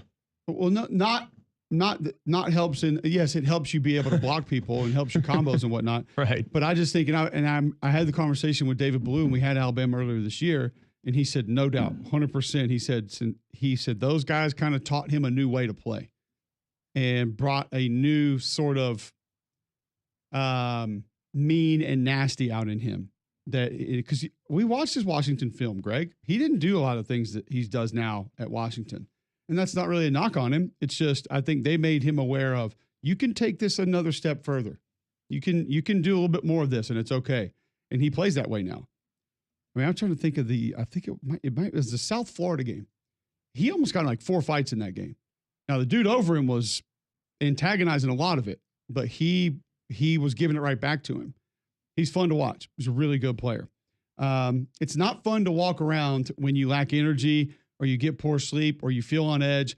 Could all be the effects of low testosterone. A lot of guys experience this. Game Day Men's Health wants to help you. Go to GameDayMen'sHealth.com right now. It's GameDayMen'sHealth.com and see what they can do for you. If you're struggling with weight loss, they have multiple programs that can help you with that as well. But they're going to give you a free consultation that includes a free PSA test and a free testosterone test right out of the gate. Find out where your baseline health is, and then they'll present your options of what they can do. You can also save 10% by mentioning Cube on any of those options that they have at Game Day Men's Health. Get all the facts at GameDayMen'sHealth.com. Locker room environment, great people, low stress, not going to try to press you anything that you don't want to do. Holistic approach to health and wellness. GameDayMen'sHealth.com. Check them out today. Schedule that free consultation. See what they can do for you. They've helped a lot of people in Birmingham. They can help you as well. GameDayMen'sHealth.com. Sign up today. Before we go to break, Greg, that tenure that you mentioned, John Bunting. Yes. It did not go great in Chapel Hill. No. Now 8-5 off to a pretty good start. Here we go, John. Won the Peach Bowl. No Chick-fil-A attached to it. Then, what year? What year is that? Was 2001. 01. Okay. 3-9, 2-10, 6-6, 5-6, 3-9. Yeah. How about this? It's 27-45. Part of the reason why I went to Alabama was the uncertainty surrounding John Bunting's tenure. Felt like Mike Shula was more secure. You know what? For good reason. Seriously. Seriously. Like Mike Shula is fresh off of 10-2. I'm sitting there like John's on the hot seat. Like this is going to be dicey. And ultimately it wasn't a close decision. It was pretty clear. Like I wanted to go to Alabama, but North Carolina was in the mix. And the thing that turned me off, the number one thing We know. I'll tell you. You've told us. I'll tell you what it was after the break. We know. You can tell us after the break. Do you know one of the two or both schools that John Bunting coached at before he was at North Carolina? Anyone? Syracuse? Anyone? Mercer. Rowan and Glassboro State. Okay. Noted. Back with more Mac and Cube next.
A couple pieces of college football news that we need to get to in just a moment, but I told you about award season. It is here. Seth McLaughlin wins the Remington Award. Jahdae Barron picks up the Jim Thorpe Award. Texas DB. Good player.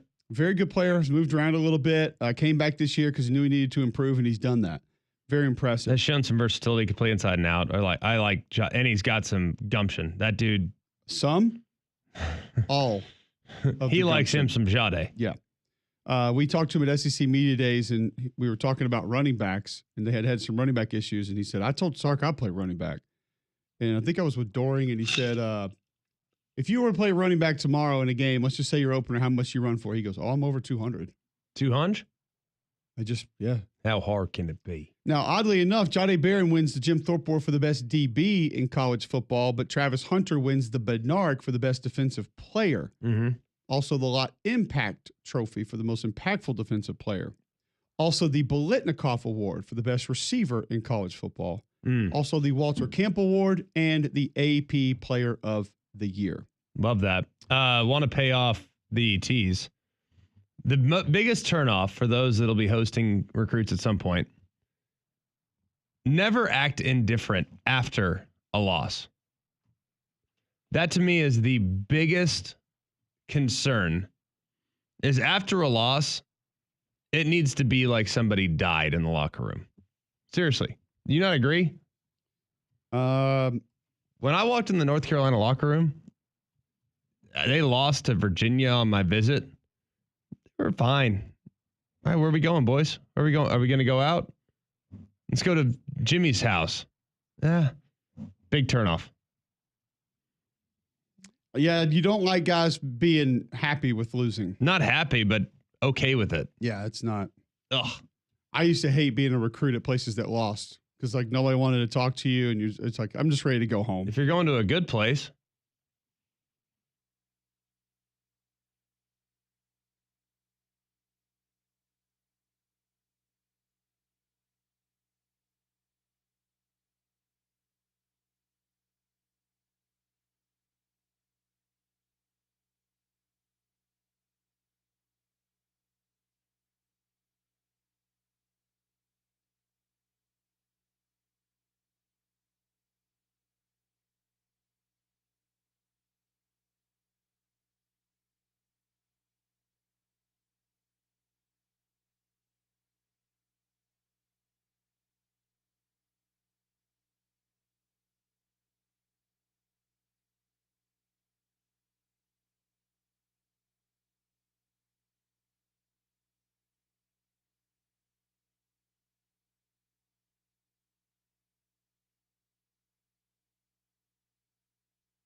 Friday, December 13th, 8 a.m., Jocks 94.5.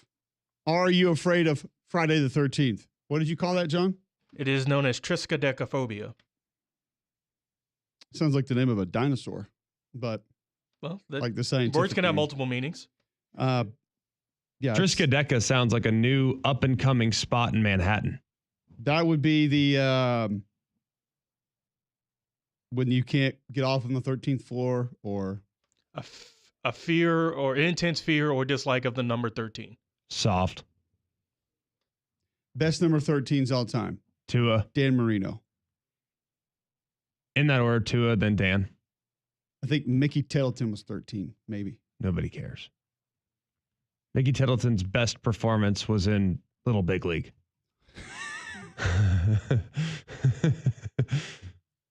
How did Tettleton never get A-Rod? Probably have to be there. Oh, God. Kurt Warner, I think, was 13. Yes. Chamberlain was 13 for a bit. Wilt or Jabba? The Hutt? They'll still work. I mean, he owned most of that planet. Odell wore 13, right? I'm with Greg. I don't know what number he wore with the Dolphins. Oh, yeah. But did Nash have it for a while?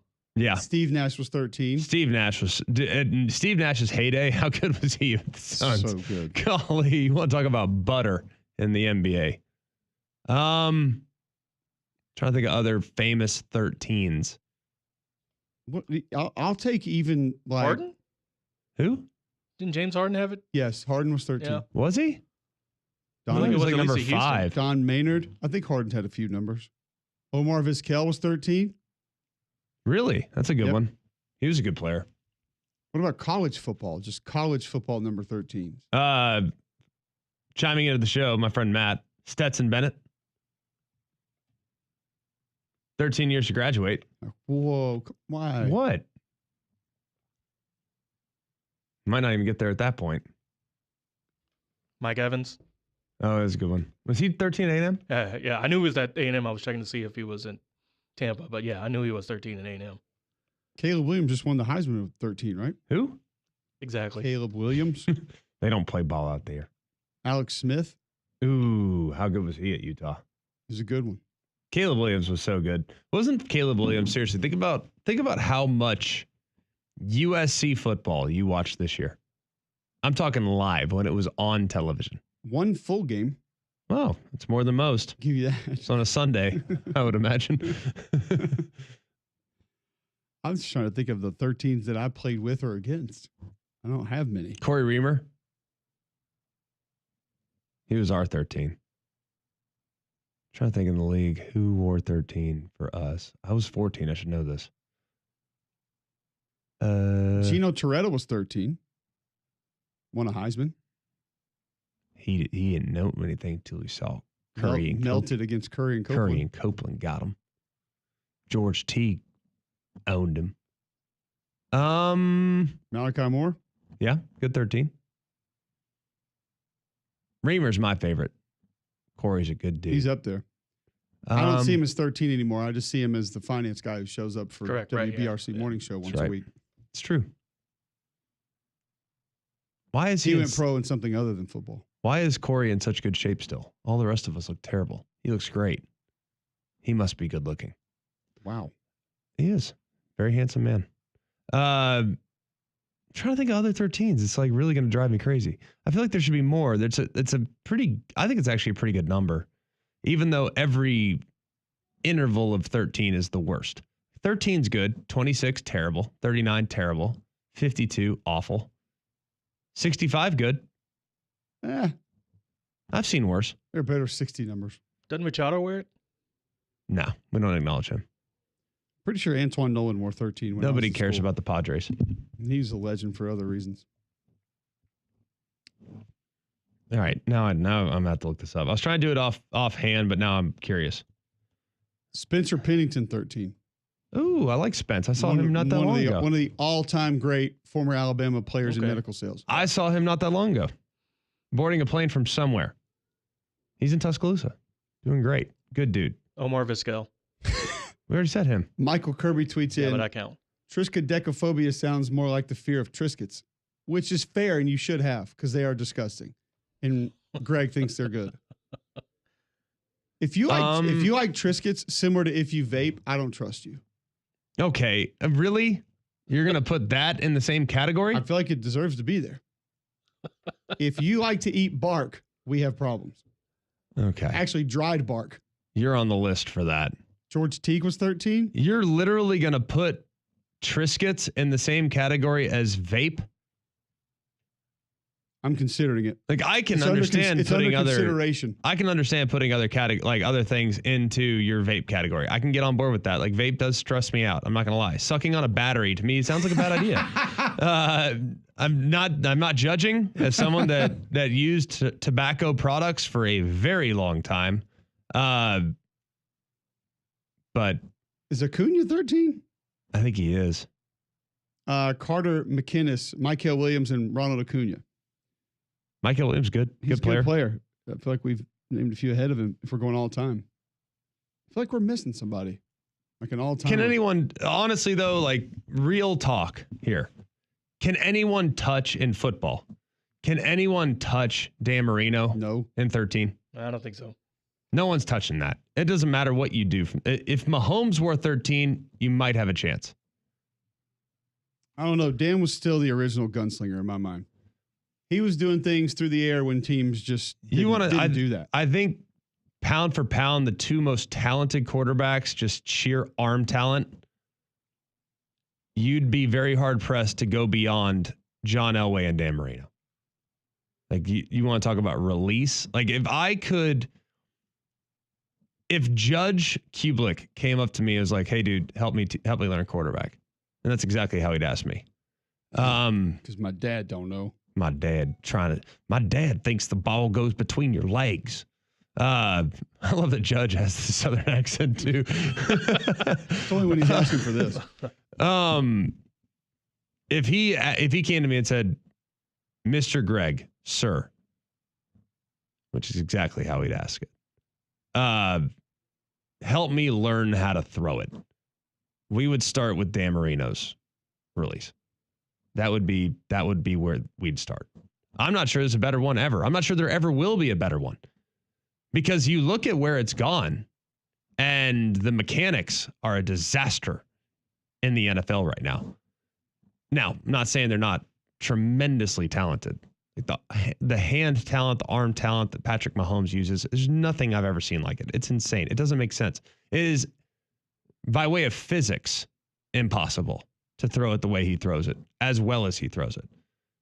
But Dan Marino, to me, is the poster boy for the best release arm talent, you name it, to have ever lived. Golly, it was amazing. I got a couple other good ones. Harold Baines was 13. That's a good one. Carl Crawford, 13. Joakim Noah, 13. Carl Crawford with what team? I'm not sure. Glenn Big Dog Robinson was 13. Who? Glenn Robinson? Yep. Billy Wagner, 13. And then T.Y. Hilton was 13. Zach Greinke, 13. I have a couple to throw at you, Greg. Zach Greinke. Dave Concepcion. Is KC his son? Yes. I do not know the answer to that. Yes, confirmed. I feel like it. Yeah. Okay. Ready for this? Mm-hmm. All-time great 13s, not including Michael Thomas, who we forgot to mention, or Manny Machado. Mm-hmm. Teemu Selanne. Teemu Solani. Yes. Mighty Ducks. Pavel Datsyuk. Pavel Datsyuk. Yeah. You did good there. I love that you don't know the hockey guys. Mats Sundin. Yeah. Don't know him. Thought we had one more. Ray Whitney.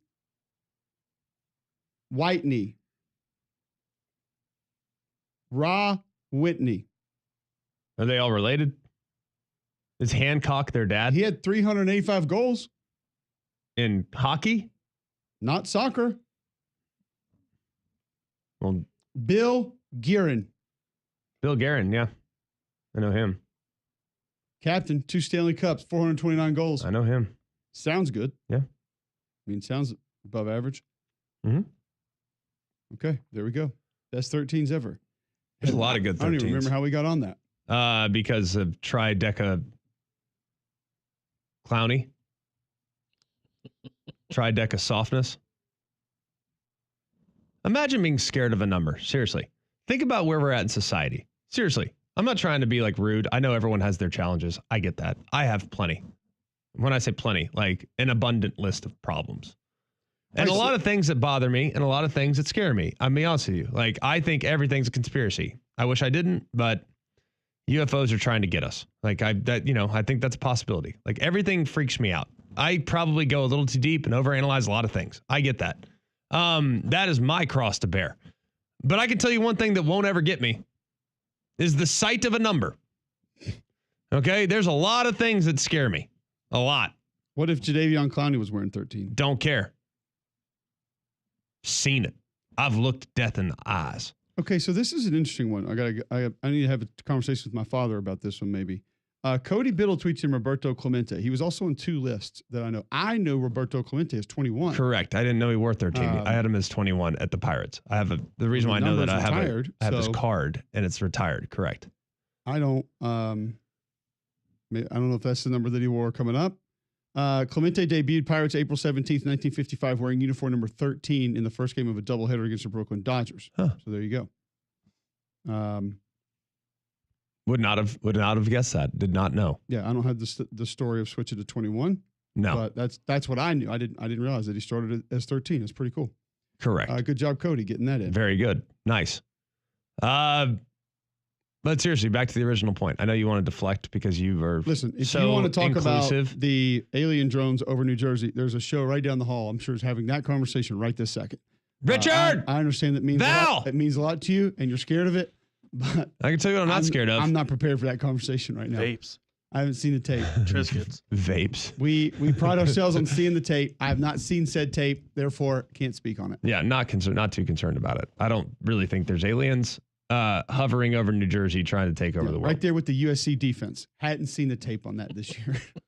Well, you are missing out. Feel like it's worth watching. You seen Bear Alexander? Yeah. Only through games 1, 2, and 3. Not after that, I haven't. Don't need it after that. Seen what I need to see. Are the drones going to quit too? In the portal. Seriously though, imagine looking at a number and being scared. I can't fathom that. Soft. We are so soft. I'm scared of a lot of things. I'll tell you what I'm not scared of. Freaking number. Oh, it's 8:13. Ah! What if you're on military time? 813. Yeah, 1 o'clock hour is going to be very, very unfortunate for you. 813. I don't know. What are you at? 1300. See you at 1300. Okay. Yeah. If you are scared of 13, text or tweet into the show. No. And I will say a prayer for you. We don't need Greg making fun of everybody. I'm not making fun of anybody. I just said I'm going to say a prayer for you. Before we go to break quickly, we mentioned earlier in the week that Jack Pyburn, Florida Edge, was in the portal. Friend of the show, Zach Olberverdi, has a story at Gators Online saying that Pyburn recently made several interesting demands. Yeah, I heard this. $45,000 a month stipend, a guarantee that he would start at outside linebacker. So, by the way, if we're going to dump $45,000 a month on you, you better be starting at outside linebacker. We shouldn't have to guarantee it. Increase snaps in the rotation, and another guarantee he'd play on third downs. Play on the ball on third downs. Does that include 3rd and 1, 2, and 3s? Yes, but you have to play on the ball. You can't just play.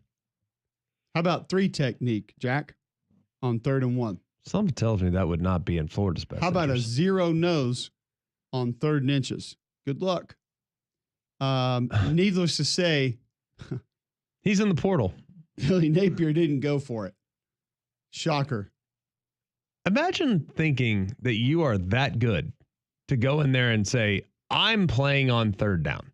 And he might be excellent. I think he's a fine player. I mean, we did Florida, week 10? Like, I saw him late. So, I mean, I saw him at their best, and he's a solid player. I would not say he's one that I need to game plan around. Take a shot at how many TFLs this year. 6. Wrong. Under? Yes. 3. 4. That may have been the best sequence in this show's history right there. Well, you want to take a gander at sacks? Maybe he's a tridecaphobe and he's scared of getting double digit. How many quarterbacks wore TFLs. 13 he played against this year? He had 1 sack this year, folks. A player that had 1 sack on the season is demanding $45,000 a month. Per month. 1 sack, singular, individual, uno. 1 sack. One time he got the quarterback to the ground. Only one time. $45,000 a month. I'd want to play on more 3rd downs too if I only had 1 sack. Think about I remember walking into the office and like having a conversation with Nick Saban. We did it every Sunday or every month. I was in there a lot, right? I mean, I could not imagine going in there and say, hey, you know what, coach, when we get in plus territory, it's 1st and 10. Like, we got to start throwing it deep more. Like, I need to showcase my arm talent downfield. You making me freaking hand it off over and over again ain't getting me anywhere, coach. And let's talk about my stipend. And I need that bread. These beers at Galette's ain't going to buy themselves. But seriously, like, think about that. Think about how backwards we are now as players to where we can just go in and make demands like that about strategy. I'm fine if you want to go after your money. I'm good with that. Like, be realistic, but coach, I think I deserve this. Here's why. Laundry list of reasons why I think I'm deserving of said cash. But imagine going in there and be like, I'm playing on 3rd down, coach. Well, Jack, to be honest with you, you're a run-stopping edge. Yeah, but coach, I got it in me. I need to play on 3rd down. You just wait. I just couldn't imagine. It's wild. So that obviously didn't work out well. We'll see if there's another school that can find a way to meet said demands from Jack Piper. If he's at Auburn, how mad are you? I'll take it. We need every sack we can get. All one of them. Come on down. Imagine how many pairs of pants you could buy at the pants store with $45,000 a month. Yes, it would go a long way. You certainly don't need $45,000 a month to go and get what you need to look your best at the pants store. It's really awesome to go in there and see all the brands that they have and the selection that they have. You'll understand what I'm talking about the second you walk into one of their incredible locations. Ladies, they have plenty of stuff for you as well to get you ready for game day. Still have some games going on, and basketball season is here. So if you want to look good sitting in the basketball arena, you can go do it. You also have the clear purses there as well. So go check them out. You can get free alterations and gift wrap here as the holiday season approaches. So you can zip on down to the pants store for all your game day needs. All right, when we come back, Chris Lowe, awesome article on the Army-Navy game and what goes into it for all these individuals that are going to be competing. We'll discuss it right after this on McElroy and Kubelik in the morning.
8:22 Friday, December 13th. Jocks 94.5.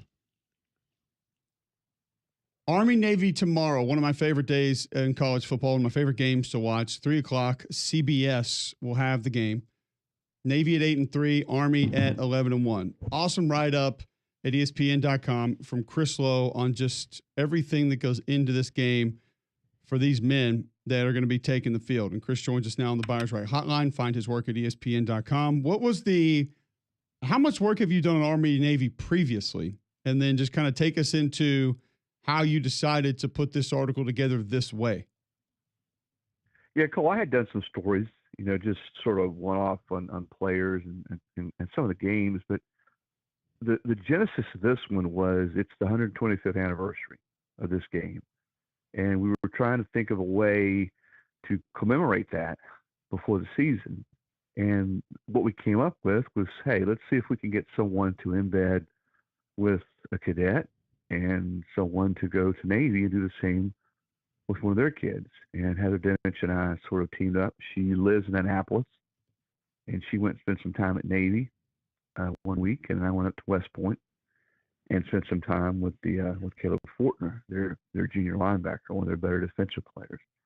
And it was great. The folks at West Point were awesome, and the access and getting to spend some time with Jeff Monken, who I think, not just because I did the story or I was there, I think Jeff is probably one of the more underrated football coaches in college football.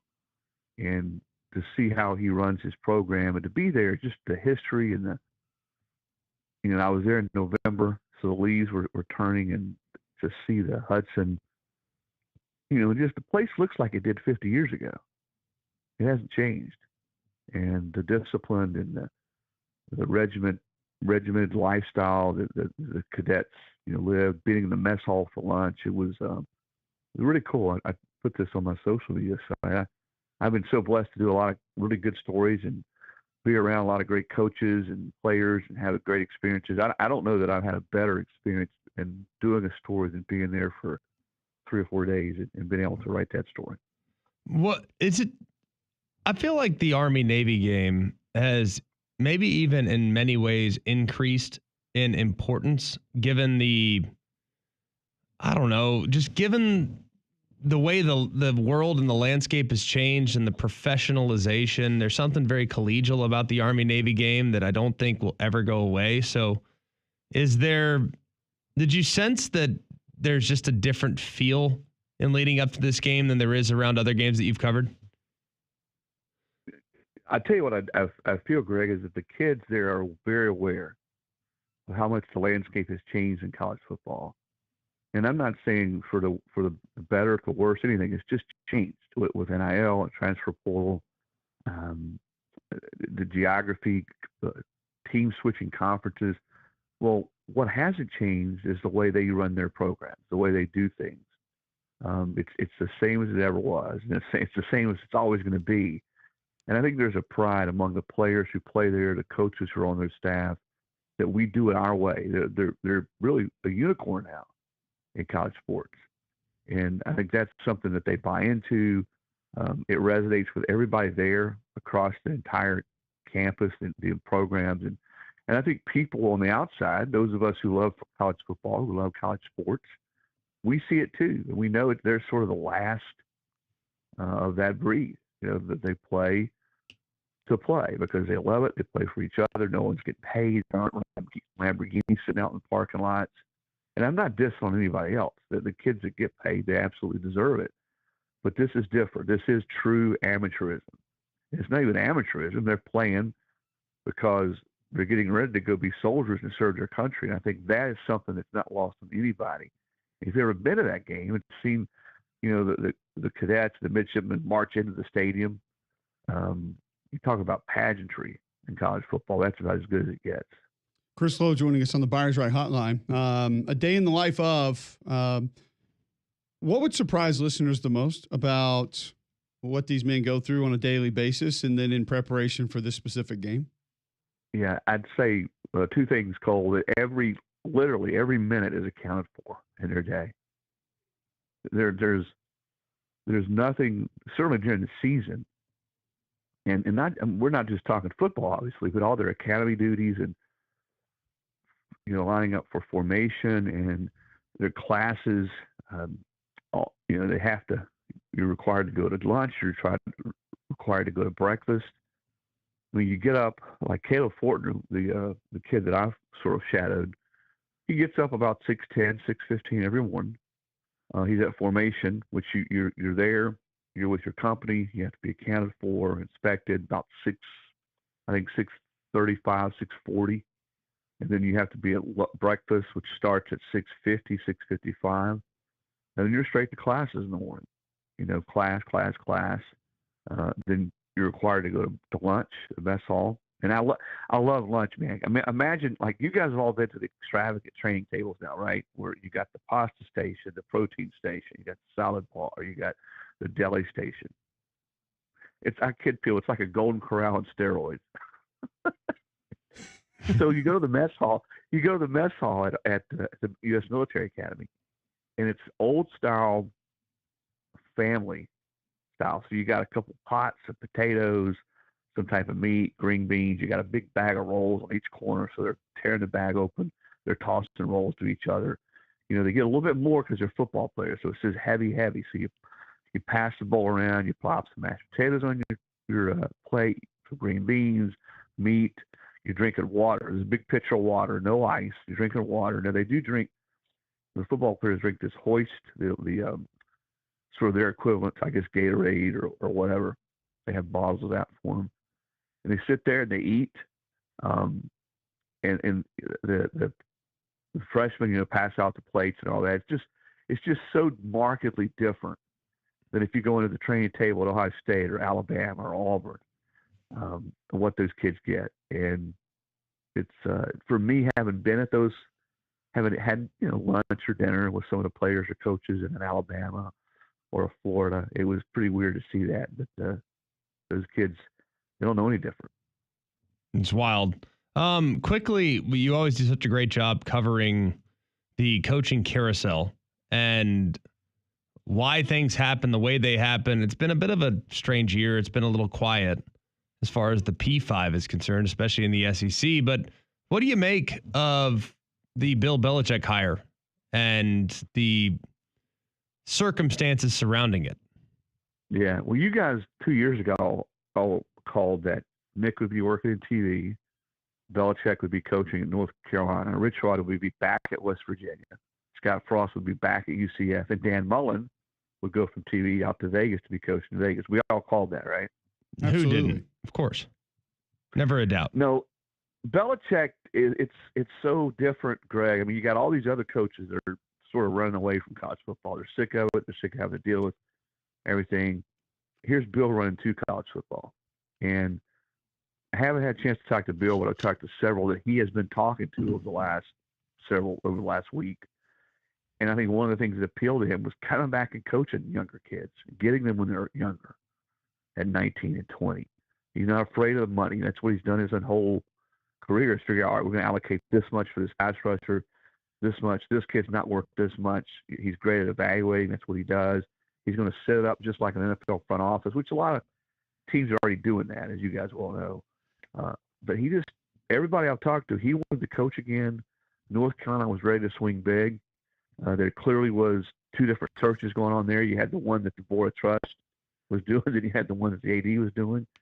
I think the only candidate that they really all were all in on was Arthur Smith, who was the first guy they went after, the Steelers offensive coordinator. When Arthur said, "Hey man, I'm flattered, but I'm just not ready to leave pro football," I think that's when all hell broke loose. I think the AD was high on Jeff Monken. I don't think the board wanted to go down that road. They'd already been talking to Bill. I don't know how real they thought Bill's interest was, but they continued to talk. It was. They go see him in New York. They go back to see him at his place in Boston. And interestingly enough, when they went back that second time to see him, the AD, Bubba Cunningham, wasn't part of that party. So what's that tell you? And at the same time, they're still talking to people.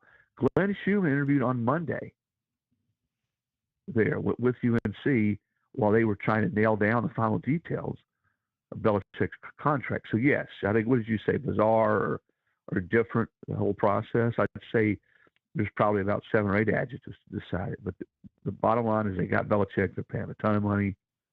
We're going to find out if it works or not. I know this, much like we saw with Deion in Colorado, when he went to Colorado a couple of years ago, UNC football is going to get more pop and more publicity and be talked about more over the next year or two than it ever has, probably since Lawrence Taylor was there. I don't think there's any doubts. What were your thoughts on seeing Barry Odom go from UNLV to Purdue? I think Cole probably one of the better hires of this cycle, and Barry is not about deserve, as Clint Eastwood told us in Unforgiven, but he deserved another shot, man, on a power conference stage. I mean, he ran into a tough situation there at the end of Missouri. I always knew Barry was a really good football coach, and now here, I guess it's 6 years since he left there. He's getting another shot at Purdue in the Big Ten, one of the 2 main conferences. Now, it's one of the harder jobs in that league, but we've seen one of. Well, what's harder, Northwestern? Let's say that Northwestern, it's UCLA, hard. but I mean Purdue's right there. Yeah, I agree. It's as hard as any job in that league. Right. How about that, Greg? I think it's the hardest personally because there's actually recent success that makes it even tougher. Yeah, I was going to say, we've seen that you can win there a little bit. Jeff Brom, I don't think people give Jeff enough credit for what he did there. Right. So he showed you could win there. But I just think Cole Barry is a guy. What he did at Vegas, I mean, they had won 10 games in 40 years. No, we've had that conversation on the show. It's one of the reasons he would have been my coach of the year is just where that program has been for so long. We were just shocked he would take Purdue, though. Yeah, and I think he was in. I think he was in some other job. I think he was in it at West Virginia, at UCF a little bit. And I mean, you know how that goes. Sometimes there's a pecking order among ADs who they want, and Purdue's who wanted him, and he pulled the trigger. But I love his toughness. I love the way he's not afraid to go in and be who he is, and it's very clear who's in charge, and he's going to do it his way. And I think he'll hire a good staff. And we'll see, if you can break through there. It's the playoffs going to keep growing. I think that's a good thing. So more teams are, if you hit that special season, they're going to have a shot. I mean, Indiana's a great example of that. I mean, we talk about tough jobs, Greg. I mean, would you have said Indiana 2 years ago was one of the harder jobs in college in that league? Yeah, probably. But we're going to find out just how hard it is when he doesn't have 13 butt kickers that are all 6th-year seniors coming with them from JMU next year. We're going to find out. But that's what I mean. The game now allows you to hit it just right in the portal or have the right lineup or maybe have that special season. You get the right guy quarterback, at a place like Purdue. Maybe you have that year where you can win 10 games and be in the conversation to make the playoff. But I'm glad you brought Barry up there, Cole, because I do think Barry this year, there were a lot of great coaching jobs. Yes. I mean, you look around the country, Signetti, Shane Beamer, Jeff Monken, tons of them. But I think Barry is right up there with any of them. We're with you. We love Barry. It was just the Purdue thing that kind of threw us off because you were 1 win away from the playoff. So it's not like it was completely out of reach there. Yet you go to a place that looks like it might be a lot of ways off from the playoff. But either way, it's that's coaching, and the coaching turnover, coaching carousel never disappoints. Chris, we appreciate the time. Always good catching up with you. Let's do it again soon. Absolutely, guys. Have a great morning. Chris Lowe of ESPN joining us on the Buyers Right Hotline.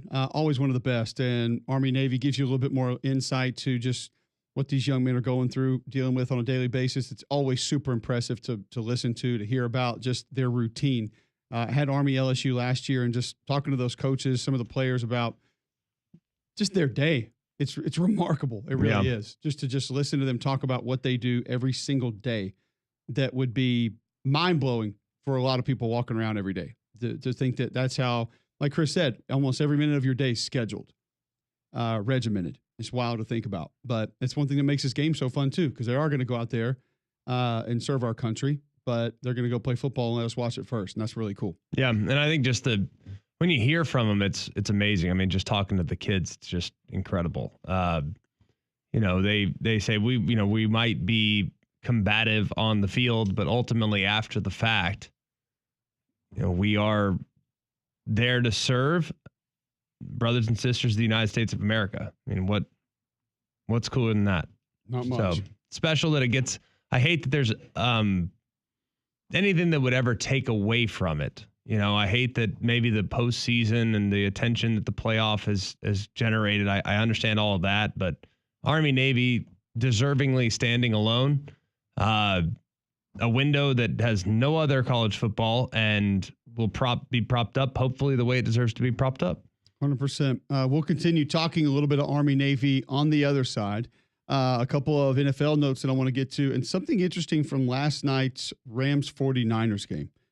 We'll hit that on the other side. First, I'll tell you about your CBD store. If you're looking for a product that can help you get better sleep, your CBD store can help weight loss. The Trim by SunMed on the shelves now at your CBD store. So you can go check them out, see what they can do for you. Skincare, gut health, they can help you or your pet. Arthritis, anxiety for you or your pet. So your CBD store just wants to help your daily routine be better. Largest brick and mortar CBD retailer in the world. First company to have USDA certified organic oil supplements. They've got the stamp seal on those products, and they're going to meet and achieve a certain set of standards when you walk in the front door. 3 locations you can do it. Highway 280 by Bailey Brothers, 150 by the Cage in Cleaver. Trustful just off 459. Your CBD store where good health hits home. Talk just a little bit of NFL because something interesting took place last night when we come back on the other side here on Jocks 94.5.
You mentioned the watch last night in the NFL, maybe not one of the best that we've seen in quite some time. Rams 12, Niners 6. Rams go to 8-6. Niners go to 6-8.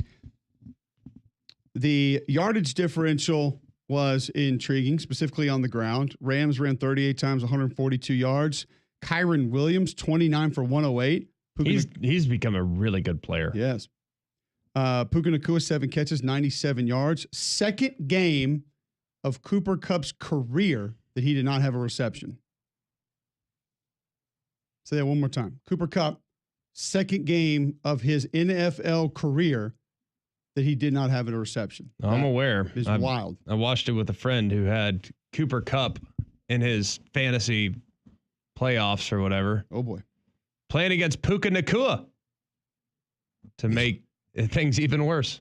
Guy was stressing. Like, dude, grab a beer. It's fine. It's just fantasy. The box score was interesting in a couple of different ways, but that wasn't the most interesting part of this game last night. And I don't know if we knew about the most interesting part until after the game. But the yardage differential, not just on the ground, also just in general, there were only 160 and 128 passing yards in the game. Mm-hmm. One turnover. Each team had 4 penalties. So the run game that the Rams were able to find seemed like ultimately the difference. 302 to 191, your total yardage differential. However, after the game, Kyle Shanahan answering questions about linebacker Dandre Campbell,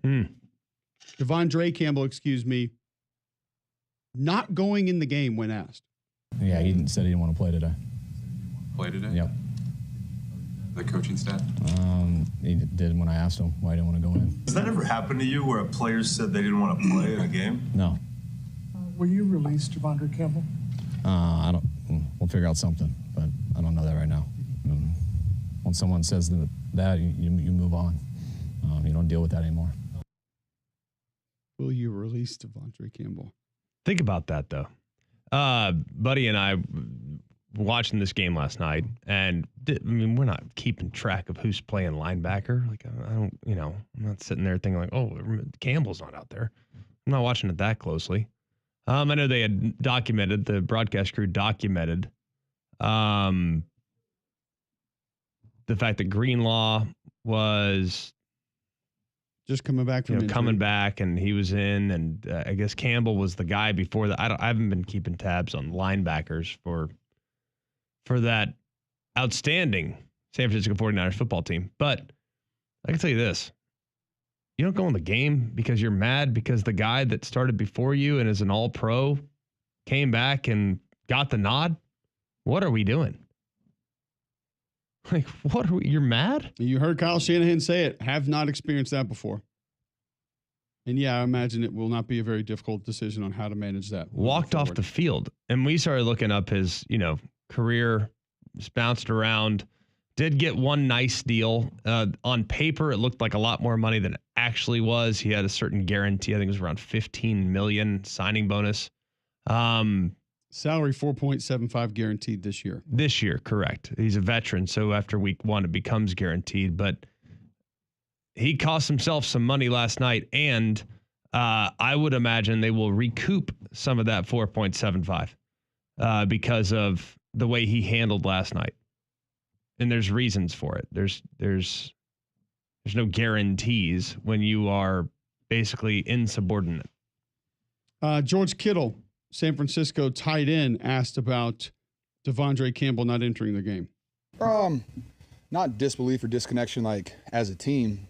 That is one person who just decided not to, play for his teammates. And I don't think that doesn't make our offense look at each other and be like, wow, man, we're falling apart. It's more of or like the defense, hey, we're falling apart. It's more of a one person making like Mooney said, a selfish decision, and I'm with Mooney on that. And I've never been around anybody that's ever done that, and I hope I'm never around anybody that does that again.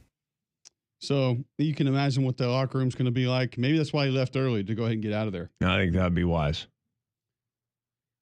A couple guys specifically on that team. One that was just at the mic, another playing offensive tackle that I can imagine you would not want to have that conversation with. No. You don't go in? All right. Find out. And I'm not saying, like, there's a kangaroo court that exists, in all all locker rooms. You know what I mean? Like there's a kangaroo court that exists. Like there's a kangaroo court that exists in our show. If we're sitting in the office and I say, "Yeah, I'm not going on today," what do you say to me? I can't do it today, Cole. I just can't do it. I'm just not feeling it today. What do you say to me? Work on your feels. Get your freaking behind in the studio and let's ride. Like, whatever happened to the level of accountability? Like, you don't go in the game back in the day. You don't go in the game. You know who's going to kick you right in the behind on the sideline? Your teammates. It's great to like do the tough guy routine after the fact in the press conference. And if it's been brought to your attention, Kittle, let's be real, he didn't know. I mean, the offense ain't worried about what the defense is doing. They're over there in their own little silo. But like, how do the other teammates how they not allow him to go in the game? Yeah, I don't care if I'm dragging you out there. You're going in the freaking game. Right? But do you even want your guy out there at that point? Yes. No, I want the next guy that wants to play. Was he just going to stand there? There would have been a fist fight on the sideline. Oh, I understand that. Seriously. That part would have been a problem, but I'm saying forcing someone into the game that doesn't want to be there, I'm not sure I want that for my team. That's probably not best for us. I don't care. Your job. It's going to be a problem for sure. Your job is to go out there and defend this helmet, this logo, this team. If you are not going to go out there because you are concerned about your place at the table, let me just remind you where your place at the table is. We had strong leadership on every team I've ever been on. And I'm not saying I'm going to throw hands or anything, but you want to get to the point where we throw hands? We will throw hands. Like that will happen on the sideline. The fact that it didn't is crazy. Can you believe that he was able to walk off the field under his own accord? A little bit. Yeah. You can believe that? I bet if Kittle was made aware of it during the game, I think he would have taken matters into his own But hands. I do think, Greg, the problem with that, though, is you still got a game to win. Like, you're still playing a game. So you can't consume yourself with that at that point in time. I understand what you're saying, and I agree with everything that you're saying. There needs to be some accountability. There's a lot more going on at that particular time. So perhaps. Maybe it sounds better than it is. Maybe I don't remember what it was really like, but golly, I can tell you this much, man. If a guy quit on us mid-game. Problem. Big problems. All right. Big problem for him. We will update you on the transfer portal. There's a lot going on, a lot of moves. We'll discuss them next right here on McElroy and Kubelik in the morning.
8:53 a.m. Friday, December 13th, right here on Jocks 94.5. Mentioned Army Navy coming up this weekend. Bowl games coming up this weekend as well. Are you confident one side of Army Navy before we move on from that game? Yeah, I like the over. Over the total for Army Navy. Yeah. Okay. Yep. Stanford Steve likes Navy. Now he's getting 6.5. I don't know. I think I'll ride with Army. That'd be my lean. I don't feel as confident on the side, but I definitely feel like it's going to be a little higher scoring game. Yeah, I would sort of be along with that as well. The Cricket Celebration Bowl tomorrow, and it's going to be Jackson State and South Carolina State, noon on ABC, or 11 a.m. on ABC, excuse me. And then you'll get from the Crampton Bowl in Montgomery, the IS4S Salute to Veterans Bowl, South Alabama, Western Michigan. So you have Army Navy, 2 bowl games tomorrow.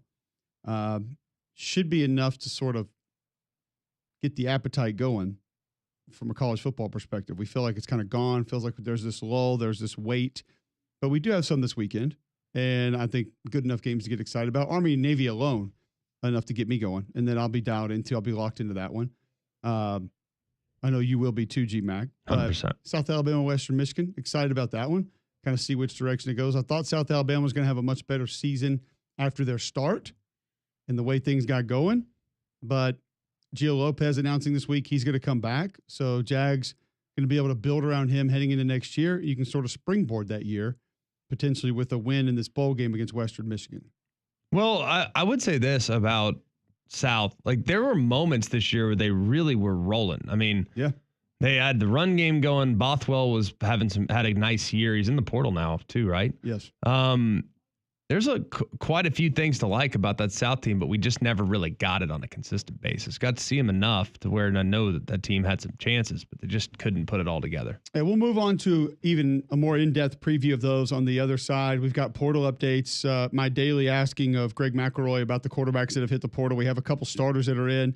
But before we move on to that, when people need to move out of their home, Greg, who should they call? That'd be Crocker Moving Services. They're a local company owned by an Iraq War veteran, Eric Crocker. Crocker believes in hiring movers you can trust to complete full background checks and drug tests on all employees. These are good guys. You can trust them in your home. They need your whole home packed up, move your company headquarters, move across country, or you just want them to rearrange your living room. These guys got you covered. They also do deliveries for furniture that you've purchased and need to get to your home. So call or visit them online today for a free quote. The website, CrockerMovingServices.com. It's CrockerMovingServices.com. Support your veterans by choosing Crocker Moving Services for your next move. One SEC school had a couple big pickups through the portal in the last 2 days. We'll go through those. And the quarterbacks that have recently gone in, is McElroy starting any of them? We'll discuss that and more next right here on Jocks 94.5. Listen online, jocksfm.com. Grab that app in your app store. Watch live on YouTube. Search WJOX.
Final hour of the show coming up as we head into the weekend. Cole Cuba, Greg McElroy here. John Saber behind the glass on production at Mac and Cube. You can tweet in 800-239-9569. You want to talk college football. We mentioned earlier in the show Alabama center Parker Brailsford announcing he will come back. We mentioned some college football awards as well. Travis Hunter, Colorado, everything, wins the Walter Camp Award, AP Player of the Year. Biletnikoff, Bednarik, and Lott Impact Trophy. Ashton Jeanty has won the Doak Walker Award. Jahdae Barrett of Texas wins the Jim Thorpe Award. Tyler Warren of Penn State wins the John Mackey Award. Seth McLaughlin wins the Remington. Nick Dawkins wins the Werfel Trophy. I don't know Nick Dawkins. What school? Offensive lineman, Penn State. What Community position? Service Award. Yeah. A couple others announcing they're going to head to the NFL. LSU offensive tackle Emory Jones. That's both tackles now for Nussmeier that are gone, Greg. Emory probably should have come back. He did finish strong. Had a really, probably his 2 or 3 best games down the stretch. But yes, I would agree with that. Tetiora McMillan, Arizona wide receiver, is going to leave, go to the NFL. Kansas cornerback Kobe Bryant's going to go to the NFL. Michigan cornerback Will Johnson and defensive tackle Mason Graham going to go to the NFL. You feeling good about all those? Yeah, feel good about all those. I mean, I think they make a lot of sense. I don't think there's anyone there that's like, he should probably come back outside of Emory Jones. No. So let's go into transfer portal. Yeah. And some of the guys that are in. Before we talk transfer portal, and if you have any questions about it, concerns, players, I'll give you a little bit of an Auburn update here in a moment as well. Tell you about our friends at Wayne's. You know that they're going to keep your grass green, lush, weed-free, barefoot good. That's just what Wayne's does. Keep the termites out, mosquito protection in the warm months. But now they'll keep the wildlife out of your home. Better yet, if there's wildlife in your home, they'll come get them and remove them. So if you've got squirrels in the attic, basement, crawl space, raccoons in the garage, birds in the garage, wildlife removal and prevention services now available at Wayne's, Greg. Yeah, they do a great job. I know you'll appreciate what you're getting from Wayne's.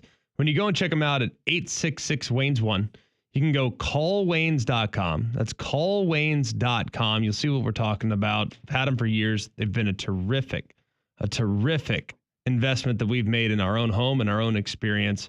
I know you guys will feel the exact same way if you go to 866 Wayne's 1 on your phone, or you can go online at callwaynes.com and let Wayne's continue to create your happy place. All right, quarterbacks that are hitting the portal. We'd like to get Greg McElroy's thoughts on them and maybe what he feels like they could be somewhere else. Maryland starting quarterback Billy Edwards Jr. has hit the transfer portal. Decent athlete, inconsistent. 65%, 2,881 yards, 15 touchdowns, 9 picks this year for Billy Edwards. Boise State backup quarterback Malachi Nelson has hit the portal. Again? Again. But he's got 5 stars. Another one. He's got 5 stars, though. Another one. He's got 5 stars. One for He's each got to have country. him. He got 5 stars. You can play. Another one. All that matters is 12 stars. of 17, by the way. A lot of burn. 71% this year. No touchdowns and interception. How many stars, though? They say 5. Okay. That's all I need to know. So we've been told. I don't need to see the tape. 247 likes him. 12 I for like 17. him. Tulane quarterback.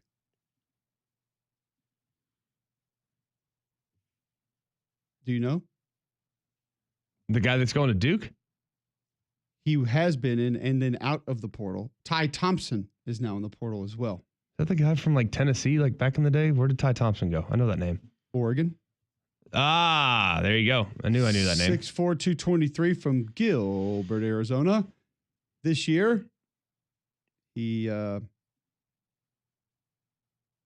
243 yards passing, 6 touchdowns. I just don't get it. He's out. He didn't play.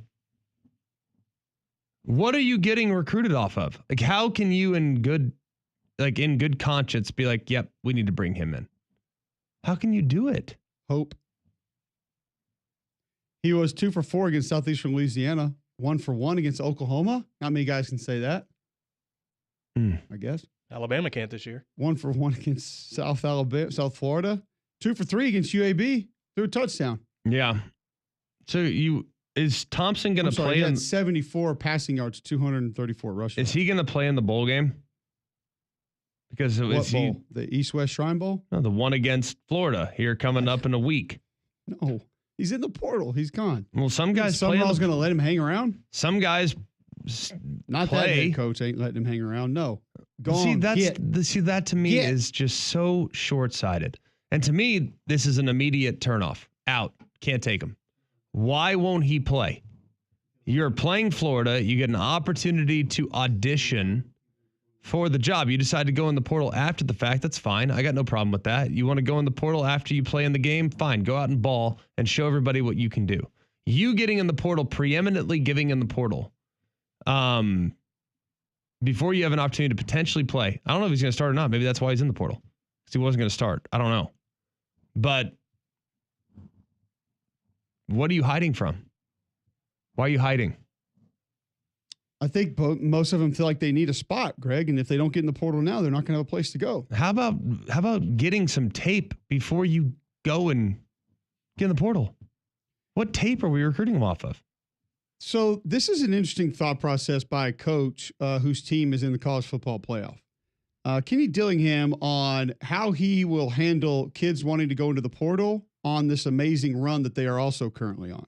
For our guys that are going in the portal, we've met with most of our guys that are going in. Our guys have the opportunity to stay on our football team. Like, they're like, well, we'll go in at the end. I go, no, that's not fair to you to go in after our run is over. Like, I want you to have the best opportunity to find a spot. You can go in right now, day one. We'll help you find a spot and stay on our football team if you want to stay on our football team. And let's go on this ride together the rest of the way. But I didn't want those guys to feel like they had to wait to go in because they wanted an opportunity to have a bigger role for a program until after the CFP.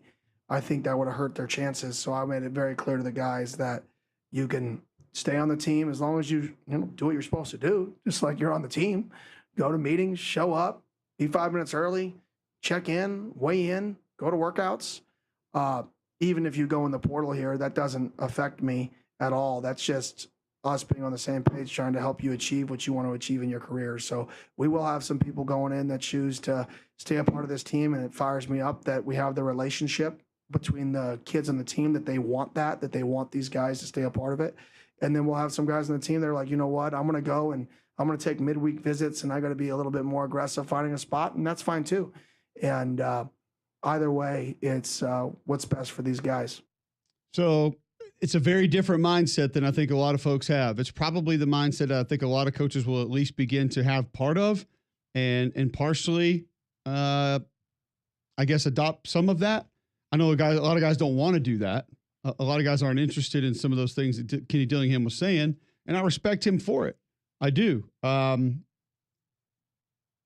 would love to have the conversations with the guys on the team. I find it hard to believe that the majority of the guys on the team want kids around that they know are currently seeking another place to play. But then again, I'm not there. I don't know that locker room. I hadn't been there. But it's very unique, Greg, to have, I guess, those kind of relationships, and for number one, for him to have that kind of maturity and attitude about it. Yeah. I mean, I think it's fine. I think you got to do what you got to do. If you're at Arizona State, like, you got to it's amazing to me how much power the players have. It's like, you want on the portal, you don't want to be with us, fine, you're out. See ya. And you will not get a ring. Sorry. In order to... Are we giving playoff rings, do we think? Oh, yeah. Berths? Yeah, you get bowl game no doubt. Rings. And conference championship ring. Yeah, for sure. And they should, but... No, I'm not mad at that. My mind Liberty Bowl appearance ring. Yeah. I got a few rings that I've... First round ring? Is that what we're going to get? College football playoff ring. You made it. Yeah. Okay. I'm sure they get one. Yeah. Which I think is fine. I got no problem with that. The playoff will probably give them to them. I got no problem with that. No. I still can't get over... I can't get over just how much power the players have. For what? Like, if there's one thing, like, some of these guys are replaceable. It's been proven. I'm not saying it's not... I'm not saying they're not capable of, like, going and doing things, but, like, these guys are, I mean, a lot of these guys, hey, next man up mentality, right? Like, that's the only mentality you can have if you're going to create a good culture. Yeah, they're supposed to. I mean, I don't know, man. I got a couple more for you. LSU safety Sage Ryan's going to hit the portal. The Beers brothers at FIU are in the portal. Rocky and Rowdy. Rowdy Beer? Are we thinking that this is going to be a combo deal? Moving on. His name is Rowdy Beer? Beers, plural, and Rocky Beers, plural. Double fisting. The Beers brothers. Beers brothers in the portal. I love it. Are we thinking that this is going to have to be both? I don't know who those people are, but I like the name. I mean, you can't just have one, right? They're real. It's very, very tough players. to just have one beer. They're very real players. I feel like some university in Scotland would have an inside track with those two. Okay. I would think maybe like Wisconsin? Missouri. I don't know the way Austin and craft beer scene has been going. Texas might be a player. Could be. Could be. Okay, I got one more for you. Well, two more. Ball State tight end Tanner Koziol. Koziol? Koziol. Koziol. And? Pronounce it.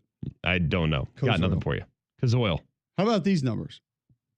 94 catches, 839 yards, 8 touchdowns. Okay. Tight end. Yes. 1, 94 catches, only 839 yards. 2, 94 catches, a tight end, 8 touchdowns. Yeah. Coach, what were you doing in the red zone? Nah. Feed him. They weren't. Spot route guy. Give my guy some love. He's got 94 grabs. Yeah, but maybe he can't catch and run. We catch it in the end zone. Greg, you don't have to. No. Last time I checked. He's got to be able to create his own shot. Okay, so today's quarterbacks in the portal, I don't feel like you have a lot of love for. You're not impressed. Not very. By the way, first and foremost, how pathetic is it that we can do this daily? Every day. Kind of, yeah. We've done it every day this week. Different guys, multiple guys. Here's the last one of the day. Are you familiar with Maverick McElvore? McElvore. McElvore. Michelob? McIver. Not familiar. Maverick. McIvor. Maverick McIver? McIvor. Hadn't seen the tape. Well, you haven't been watching Abilene Christian then. Not a lot. How dare you? Here's what you missed. Not even sure they have that Abilene Christian on my You can get it. iPad. We have all of them now. No. We do. We have the FCS schools. No, but I like having an out when they say, have you seen the tape? Nope, don't have access to it. Sorry. Haven't updated the app yet? Haven't had a chance.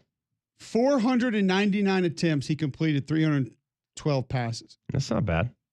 For 3,828 yards, 30 touchdowns, 7 interceptions. And opened up 36 of 51, 506, 3 touchdowns, no interceptions against Texas Tech. Heated up late in the season. Starting October 19th, he goes for 340 and 3 touchdowns, 306, 2 touchdowns, 355, 3 touchdowns, 391, 3 touchdowns. Now, he's only 10 of 17 against Stephen F. Austin for 71s and a touchdown. I'm not sure what happened there. Bounce back to go for just 153 against North Dakota State. Are you impressed? Do you want to see more of Maverick McIvor? Actually, doesn't sound half bad. Might need to take a peek. That's because he's a Mick and you just think he's cool automatically. Well, I like my quarterbacks to be Irish. He does have a mustache. Does he? Can't confirm. I mean, in all seriousness, like, I don't know who these people are. I watch college football every day of the week, and there's players that are in the portal on teams that I have watched, and I have no idea who they are. Okay. Seriously. Do you ever feel that way? You see a guy go in the portal, you're like, yeah. oh, I've watched their games. I need to double check and see what number he is. I'm like, I don't remember that number. Let me double check and check. Oh, yeah, he wasn't on the field. And you know. Let me ask you this. John, I'll ask you this question too. I'm going to ask our listeners. Are you guys okay with the college football playoff selection process right now? No. I'm open to something else. Oh, are you? Yeah. How open are you? Like the openness. 85%. You're the openness, Greg? You think so? Yes. Your brain is willing to accept all ideas as far as how we select our playoff teams. As long as it's not computer driven, yes. No! What if it's kind of computer driven? If it's AI, in. Are we talking Siri? botanists? Pick the 12 best teams. Siri just went on my iPad. Really? He's kidding, Siri. Turn off. Siri, We're no. watching North Texas films. Stop. We're talking about The Witcher. Go away. Go away. Yeah, I'm okay. Boy, do I have an idea for you. Oh, boy. And there's a real human who is currently presenting said idea. We'll tell you what it is and what it would be next on McElroy and Kubelik in the morning.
All right, 9:19, Friday, December 13th, right here on Jocks 94.5.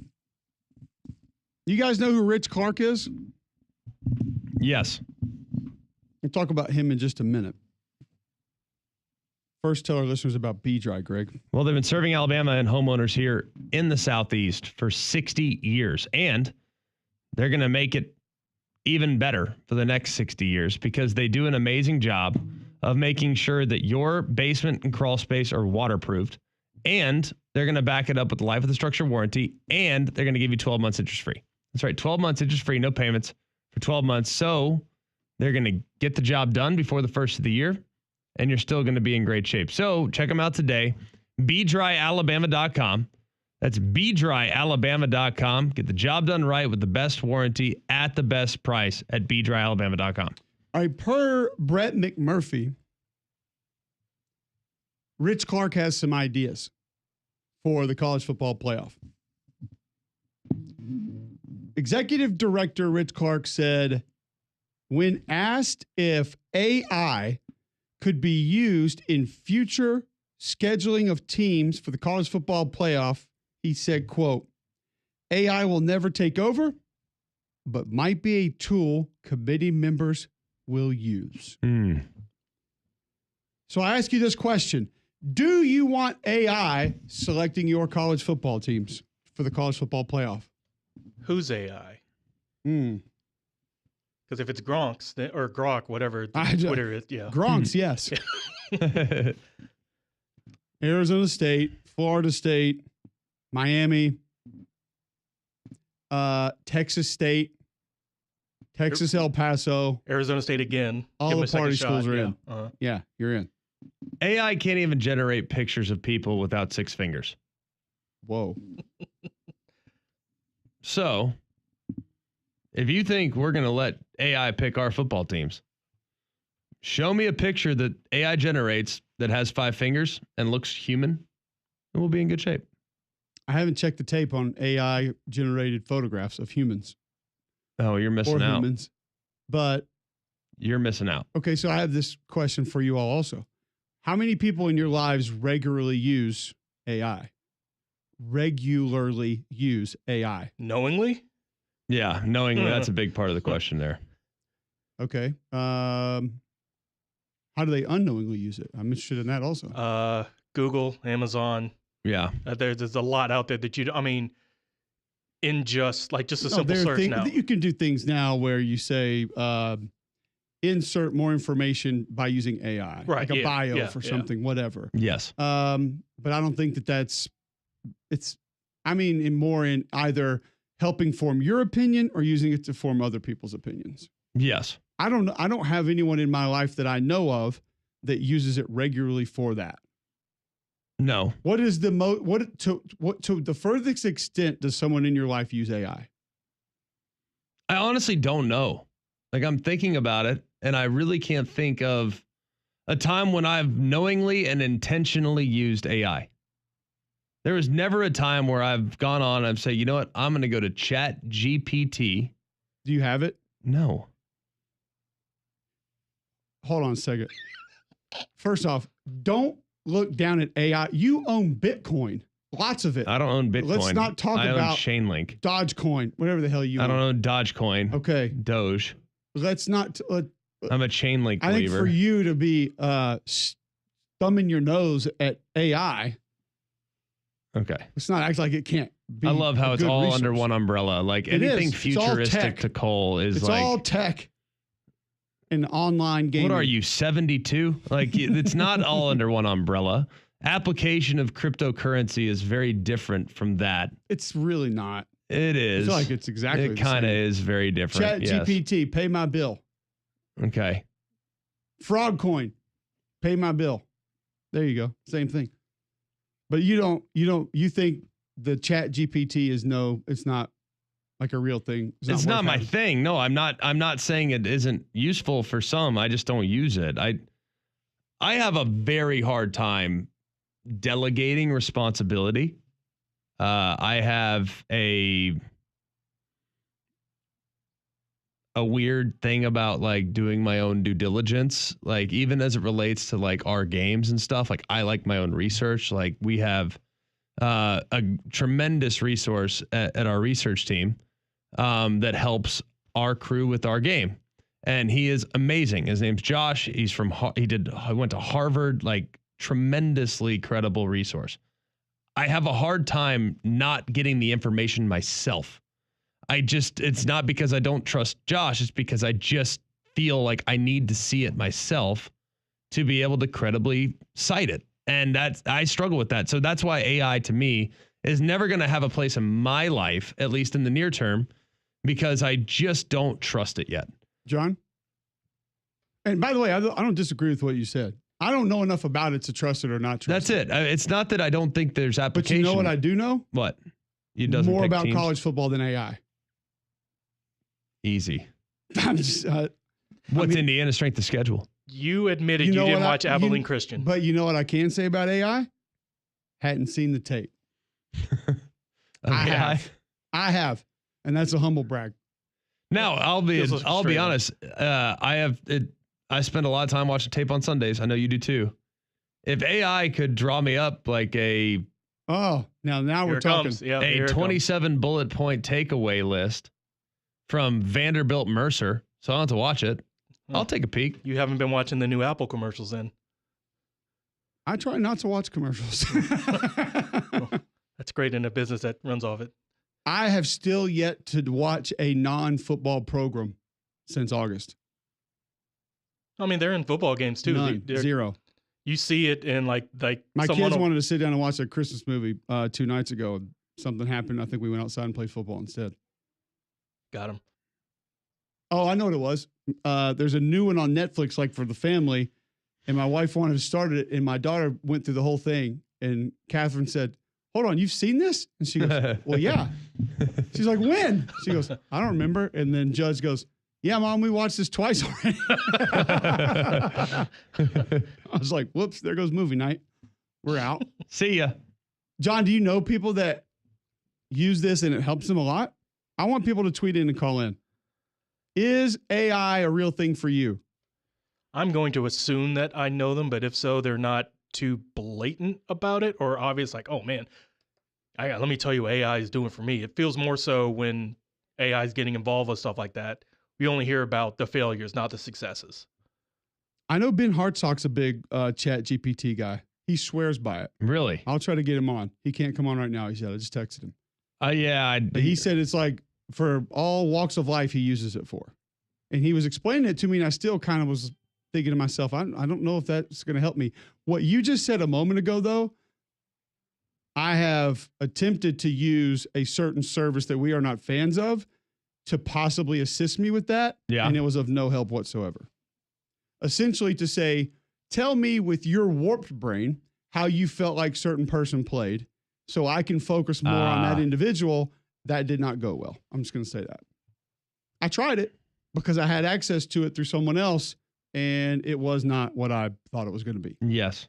So I feel like AI trying to point you and I in the direction of make sure you pay attention to the left side of LSU's offensive line, or make sure you watch the interior defensive line of Kansas. We'd have probably been doing that anyway. So I don't know how it could direct us to be more time efficient because this is what happens to me on Sundays.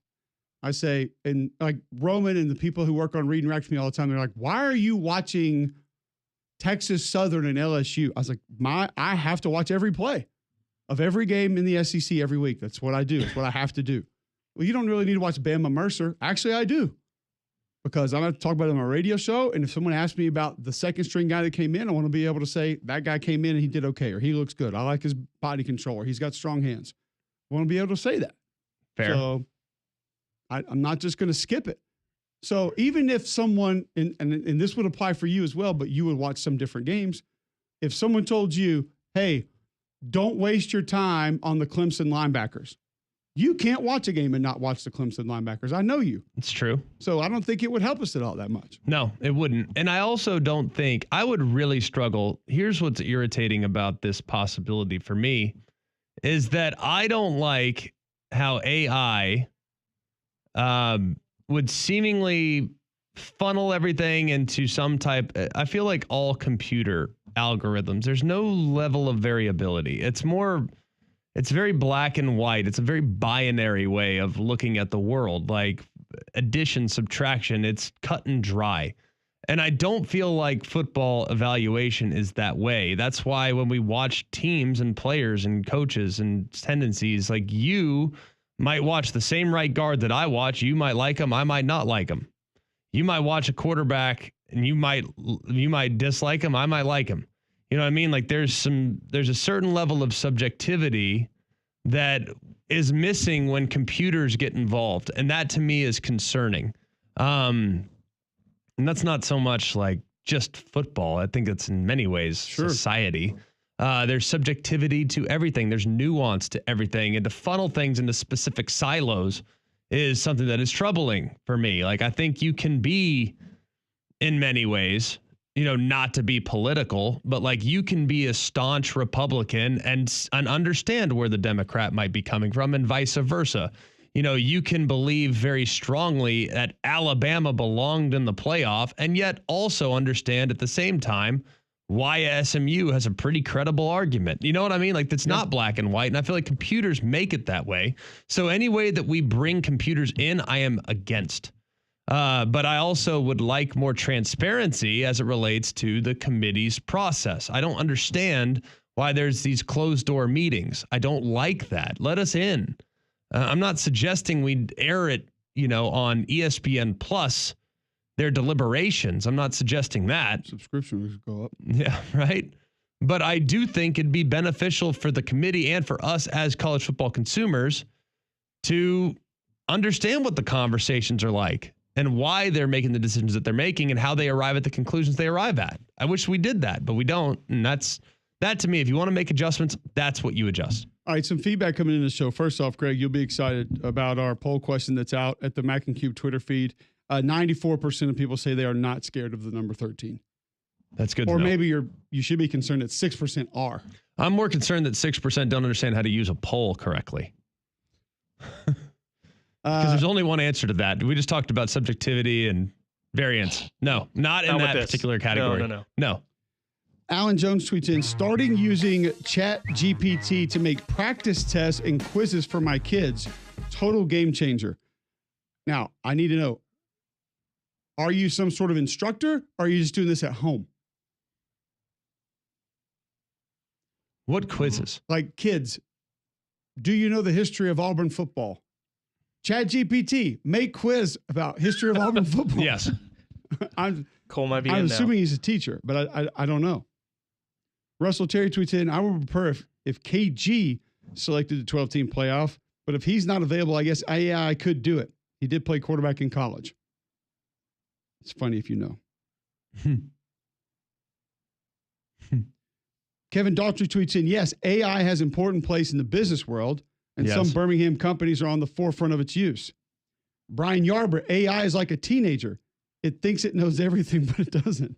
That sounds great. I think AI is slightly more advanced than teenagers.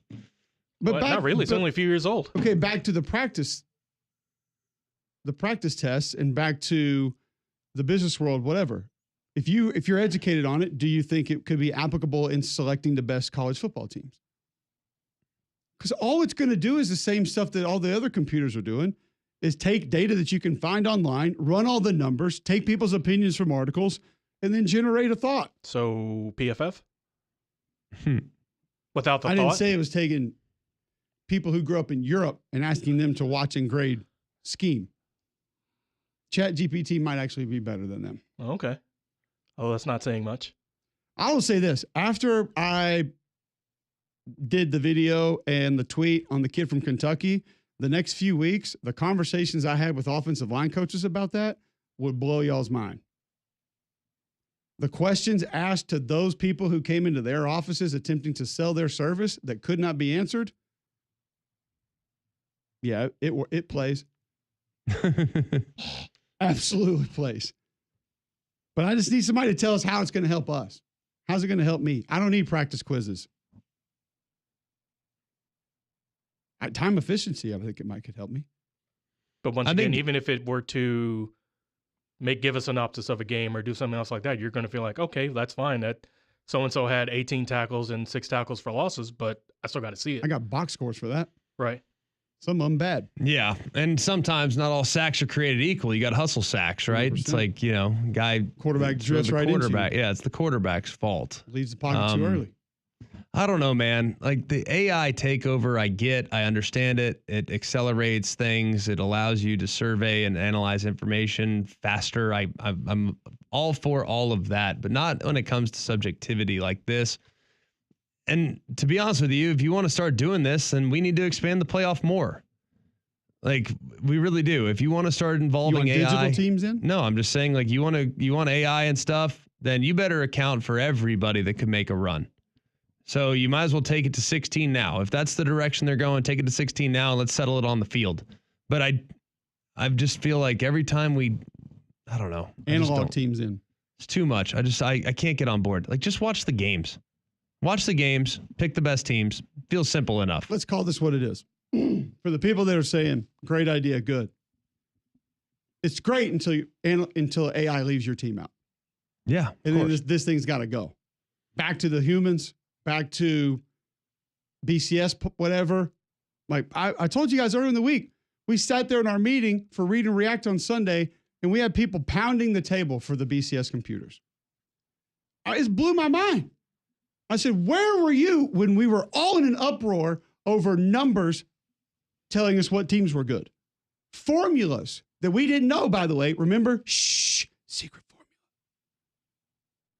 It was like the Colonel's recipe. They couldn't tell anybody what it was. Is it division? Is it algebra? Are you carrying the two? What are we doing? Can't tell you.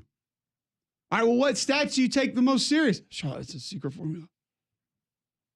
They wouldn't even tell us how they got the numbers. And we hated it. You hated it. Everyone listening hated it. And now we want it back. What? We're just running in circles. So let's do it. Bring AI in, and then it's going to leave Tennessee out, and we're going to want AI gone. Or bring AI in, and USC is going to get in as the 3 seed, and we're going to say, what is AI watching? And we're going to go back to saying, you know what? We should probably just watch the games. Imagine that. That'd be best. I think that'd be the best thing for us. The other thing, though, about that angle is you're right, but it does kind of take away the death threats that the make death threats at AI. We could definitely line up 12 AIs. Yeah, okay. They wouldn't care what people say. Yeah, say what you want. Oh, please. We've seen Terminator. They care. They have AI has feelings. It has a subroutine to learn human emotions. That AI is soft. What if Elon put 12 of those robots in there and let them pick them? Those robots still getting death threats, by the way. Heck yeah. It might be through a computer virus and malware. Yep. Take this computer. I think Computron. I'm going to malware the expletive out of that robot 4. I think that's subservient. Eat these cookies. Guys, it's obvious Robot 7 ain't watching ball. It's so ridiculous. Where He's are got we? Washington State in.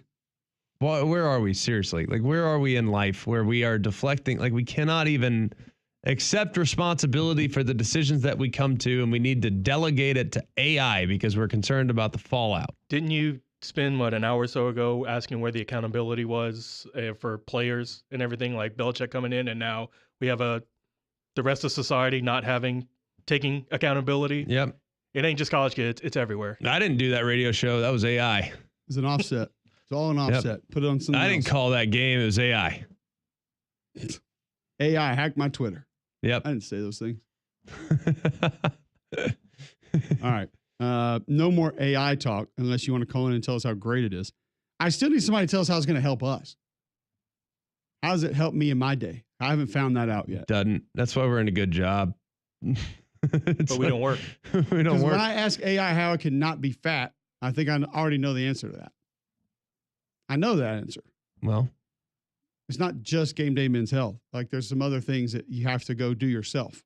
Like your CBD store. And I mean, they got the Trim by Sunmet on the shelves, but there are other things still that you personally have to do, and you know those things. So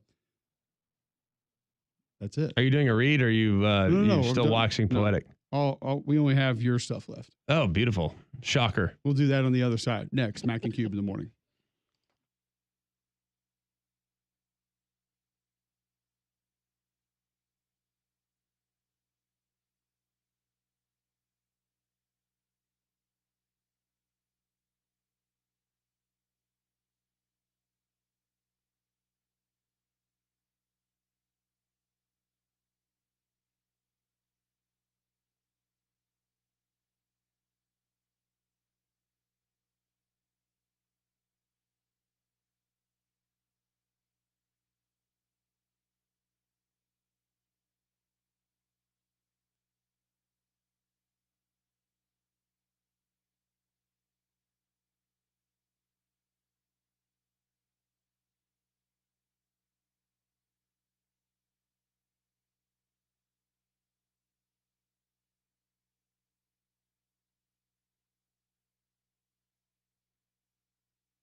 John Bryce reporting that the Arizona Wildcats working to finalize a deal with Seth Dagey as their next offensive coordinator. See if they can make that happen. Ole Miss has had some movement through the portal, both directions. LSU edge Deshaun Womack is going to be an Ole Miss Rebel. Charlotte offensive lineman P.J. Wilkins is going to be an Ole Miss Rebel. And offensive lineman Micah Pettis is missing from the Ole Miss roster. Apparently no longer with the team. Quinn Ewers, it was making some reports yesterday, Greg, that Quinn Ewers was considering coming back and that there may even be some other schools that were reaching out, had some deals in place. Anwar Richardson, who we've had on the show, does a great job covering the Texas Longhorns. He shared some information today. Sources say Quinn Ewers still plans to declare for the NFL draft after the season, paving the way for Arch Manning to take over in 2025. Manning locked in with Texas coach Steve Sarkisian. No plans to transfer right now. Both are dialed in on Clemson. Kind of a bummer that he's got to answer those questions right now. So, I mean, it's for a playoff game. It never fails. Former Charlotte head coach Will Healy has accepted the head coaching job at East Tennessee State. So he will try to make that go. But don't know. It'll be a challenge, no doubt.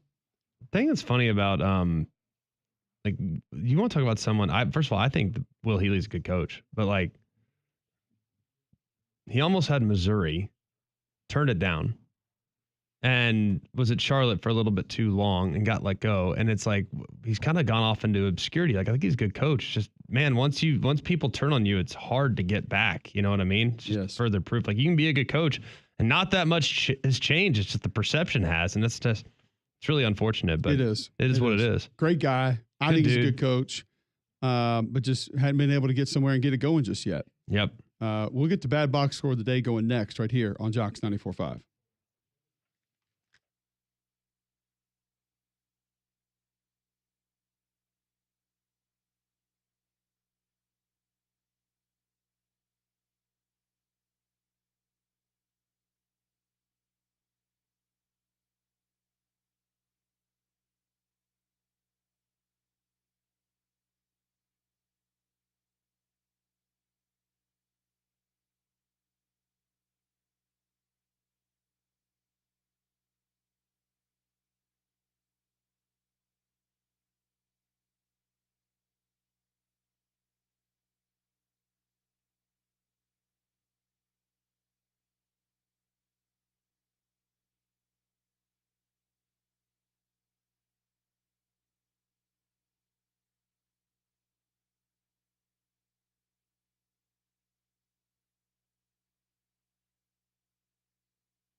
McElroy and Kubelik in the morning, 9:48 a.m. Friday, December 13th, right here on Jocks 94.5.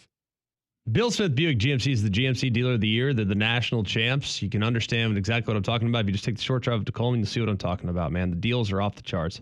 You can find so many deals that are unique to Bill Smith that you'll only find at Bill Smith. There's a reason why they sell more GMCs than anyone in the entire Southeast. There's a reason why they've won the national championship 7 times. And there's a reason why they'll probably win it again next year. Go and see Andy Cole and Jonathan Yeager. You'll find a bunch of vehicles that are more than $10,000 off the sticker. Yukons, Denali's, a whole bunch of them. Yukon Denali's, 1500, Sierras, a whole bunch of vehicles that are well below sticker. You can go take advantage of those savings here at the end of the year by taking the short drive up to Coleman. You can also go online and have it delivered right to your driveway at Bill Smith Buick, GMC.com. Okay, I have some confusion in our bad box score of the day today. I don't think it's accurate, but I'll read it. We won't go into it because I think it's probably some sort of failure on somebody's part to be able to keep track of something. But nonetheless, this is our bad box score of the day. Personal foul, 69, offense. He was giving them the business. Intentional grounding, offense number 7. It's a 10-yard penalty. I'm talking to America here, excuse me. That's the game. According to the Massasoit website, the official site of Massasoit Community College Athletics, they are the Monstars. They're not. The Mice. They're the Warriors, and they took on the Bunker Hill Community College. Bison. No, close. Bats. Archies? Bulldogs. Edith. Oh. The box score reads 107-0 in women's basketball. Okay. Massasoit shot 48 of 89, just 1 of 6 of 3, 10 of 14 from the line. But there are also no statistics from Bunker Hill. So I don't know if someone on that side just decided not to keep score, or I don't know why they couldn't have at least put the score in for the Jimmy, other team. I need those stats. Well, I ain't going to give them to you. Okay. Not getting them. Can't get it. Not going to happen. Men's basketball last night. The Drake Bulldogs. Yes. Took on the St. Ambrose. This is one of my favorites we've had, by the way. Sergeants. No. They are the Hog Mollies. Okay. They are the Fighting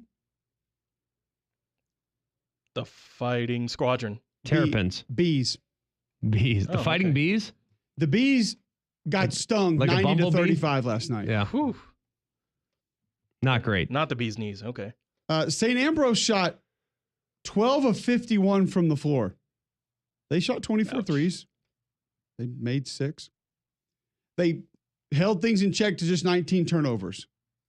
They were out rebounded 49 to 15. That's it? Double ouch. Drake shot 36 of 57, 7 of 19 from 3. Had 22 assists in the game. Fighting Bees. It's the first time I've heard that one. The Bees. You were fighting bees a couple summers ago. I was. They are the Bees' knees. Surgery because of Not it. really. They lost. The Winthrop Mortimers. Eagles, they are. Knocked off the Bob Jones. Who? I don't think it's the high school north of us. Oh, no. Oh, okay. They are the Brethren. They are the Bruins. Ooh. Winthrop just snuck past the Bruins, 103 to 55 last night. Bruins shot 20 of 62 from the floor, 10 of 31 from 3. Ugh. I mean, listen, 10 threes is great.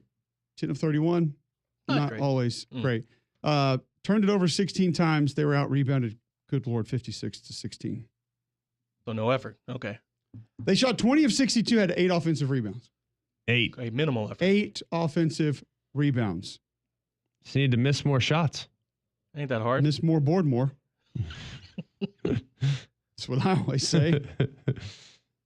All right, those are our bad box scores of the day. Also, we give you our Super Sofa game of the week each and every Friday. If you had one game to watch, which would it be? And just for fun, I'll give you a couple others before we go into that. Salem Community College knocked off Bucks County Community College 73 to 38 last night. Mercer Community College over Camden 80 to 43 last night. And Brookdale Community College just snuck past Rowan College 62. We had Rowan 40. earlier. We did. John Bunting is the coach. And the coach, the place that he was at before that turned into Rowan. I found that out during the break. Yes. A little bit of research. See? So we got that right. Told you. All right. Super Sofa Game of the Week brought to you by our friends at TD's Fine Furniture in Summerton. You get one, Greg, one game to watch this weekend. Which direction are you That'd going? be Army-Navy. It's always appointment television for our family. Love watching that game. Love everything that game stands for. And always very grateful for those men and women that serve our country while watching that game. You never feel more proud than you do than watching Army-Navy. That game will be 2:30 local on CBS. John? I can't go anywhere else. I know there are other. You can take a games out different there. game if you want to, just to be different. I think it's Army-Navy for all of us, however. Correct, right? If that's the case, then I will go with whatever game's in the Crampton Bowl because it's just something else. Yeah. Whatever one. The HYNY first responder or whatever it was. Yeah, give me that one. First responders will be on top of that one. Don't worry. It's the Yep. Battle of Texas. Okay, yeah, that one because I know it is a great time. This one would be the IS-4S Salute to Veterans Bowl, South Alabama, Yes. Western Michigan at 8 p.m. Yes, that is a game that I would be taking as my Super Sofa game of the weekend because it is a great time to get your Super Sofa during TD's year-end clearance sale. Outfit the bedroom, dining room, they have recliners, chairs, even the Flex Steel Home Store on sale. Plus, pay no interest until 2026 with the year-end clearance sale at TD's Fine Furniture in Summon, Greg. I mean, listen, I'm going Army-Navy also, but just to go a little bit different from Greg, Army-Navy's appointment television, I get it. I'll go a little bit of different directions. I'll just throw another game in. Sunday, 3:25 p.m. on Fox. Steelers at Eagles. We actually don't get this matchup a whole time. Not really, no. It's a rivalry game. These two teams hate each other, so they say. 10-3 Steelers, 11-2 Eagles. Russell Wilson have never lost in the city of Philadelphia. Ever? Never, ever. Oh, maybe as a both minor times? league baseball player one time, but as a football player, no. Never lost. 6-0, I believe. So my Super Sofa game of the weekend, if not Army-Navy, would be Steelers at Eagles, 10-3 at 11-2, 3:25 on Big Boy Fox. You Here can we catch go. that one Sunday. It's pretty impressive how much better he's playing. I would agree. Defense helps. Doesn't hurt. They've been in a couple dogfights that weren't necessarily scoreathons. He's thrown some darts though. Yes. But that is your TD's Super Sofa Game of the Week, John, brought to you by TD's Fine Furniture in Summerton. Absolutely. It is a great time to get your Super Sofa during TD's year-end clearance sale. Outfit the bedroom, dining room. They have recliners, sofas, even a Flex Steel Home Store. All of that's on sale. Plus, pay no interest till 2026 with the year-end clearance sale at TD's Fine Furniture in Summerton, Greg. Appreciate Chris Lowe stopping by, Stanford Steve stopping by, Paul Feinbaum with us on Monday, and it will be game week for the college football playoff. We will get you set for all the matchups. McElroy will be on one Friday night, and we'll talk college football all week. You know there's going to be massive news through the portal. There's going to be coaching changes over the weekend. We'll update you on all of those. We'll talk bowl games. We'll talk Army-Navy on Monday. Recap every single bit of it, 7 to 10 a.m. right here on Jocks 94.5. More news going to come out today. Three-man front's going to keep you on tap with all of that for the next 4 hours. And then Paul Feinbaum after that. Keep it locked right here on Jocks 94.5. We're back Monday morning.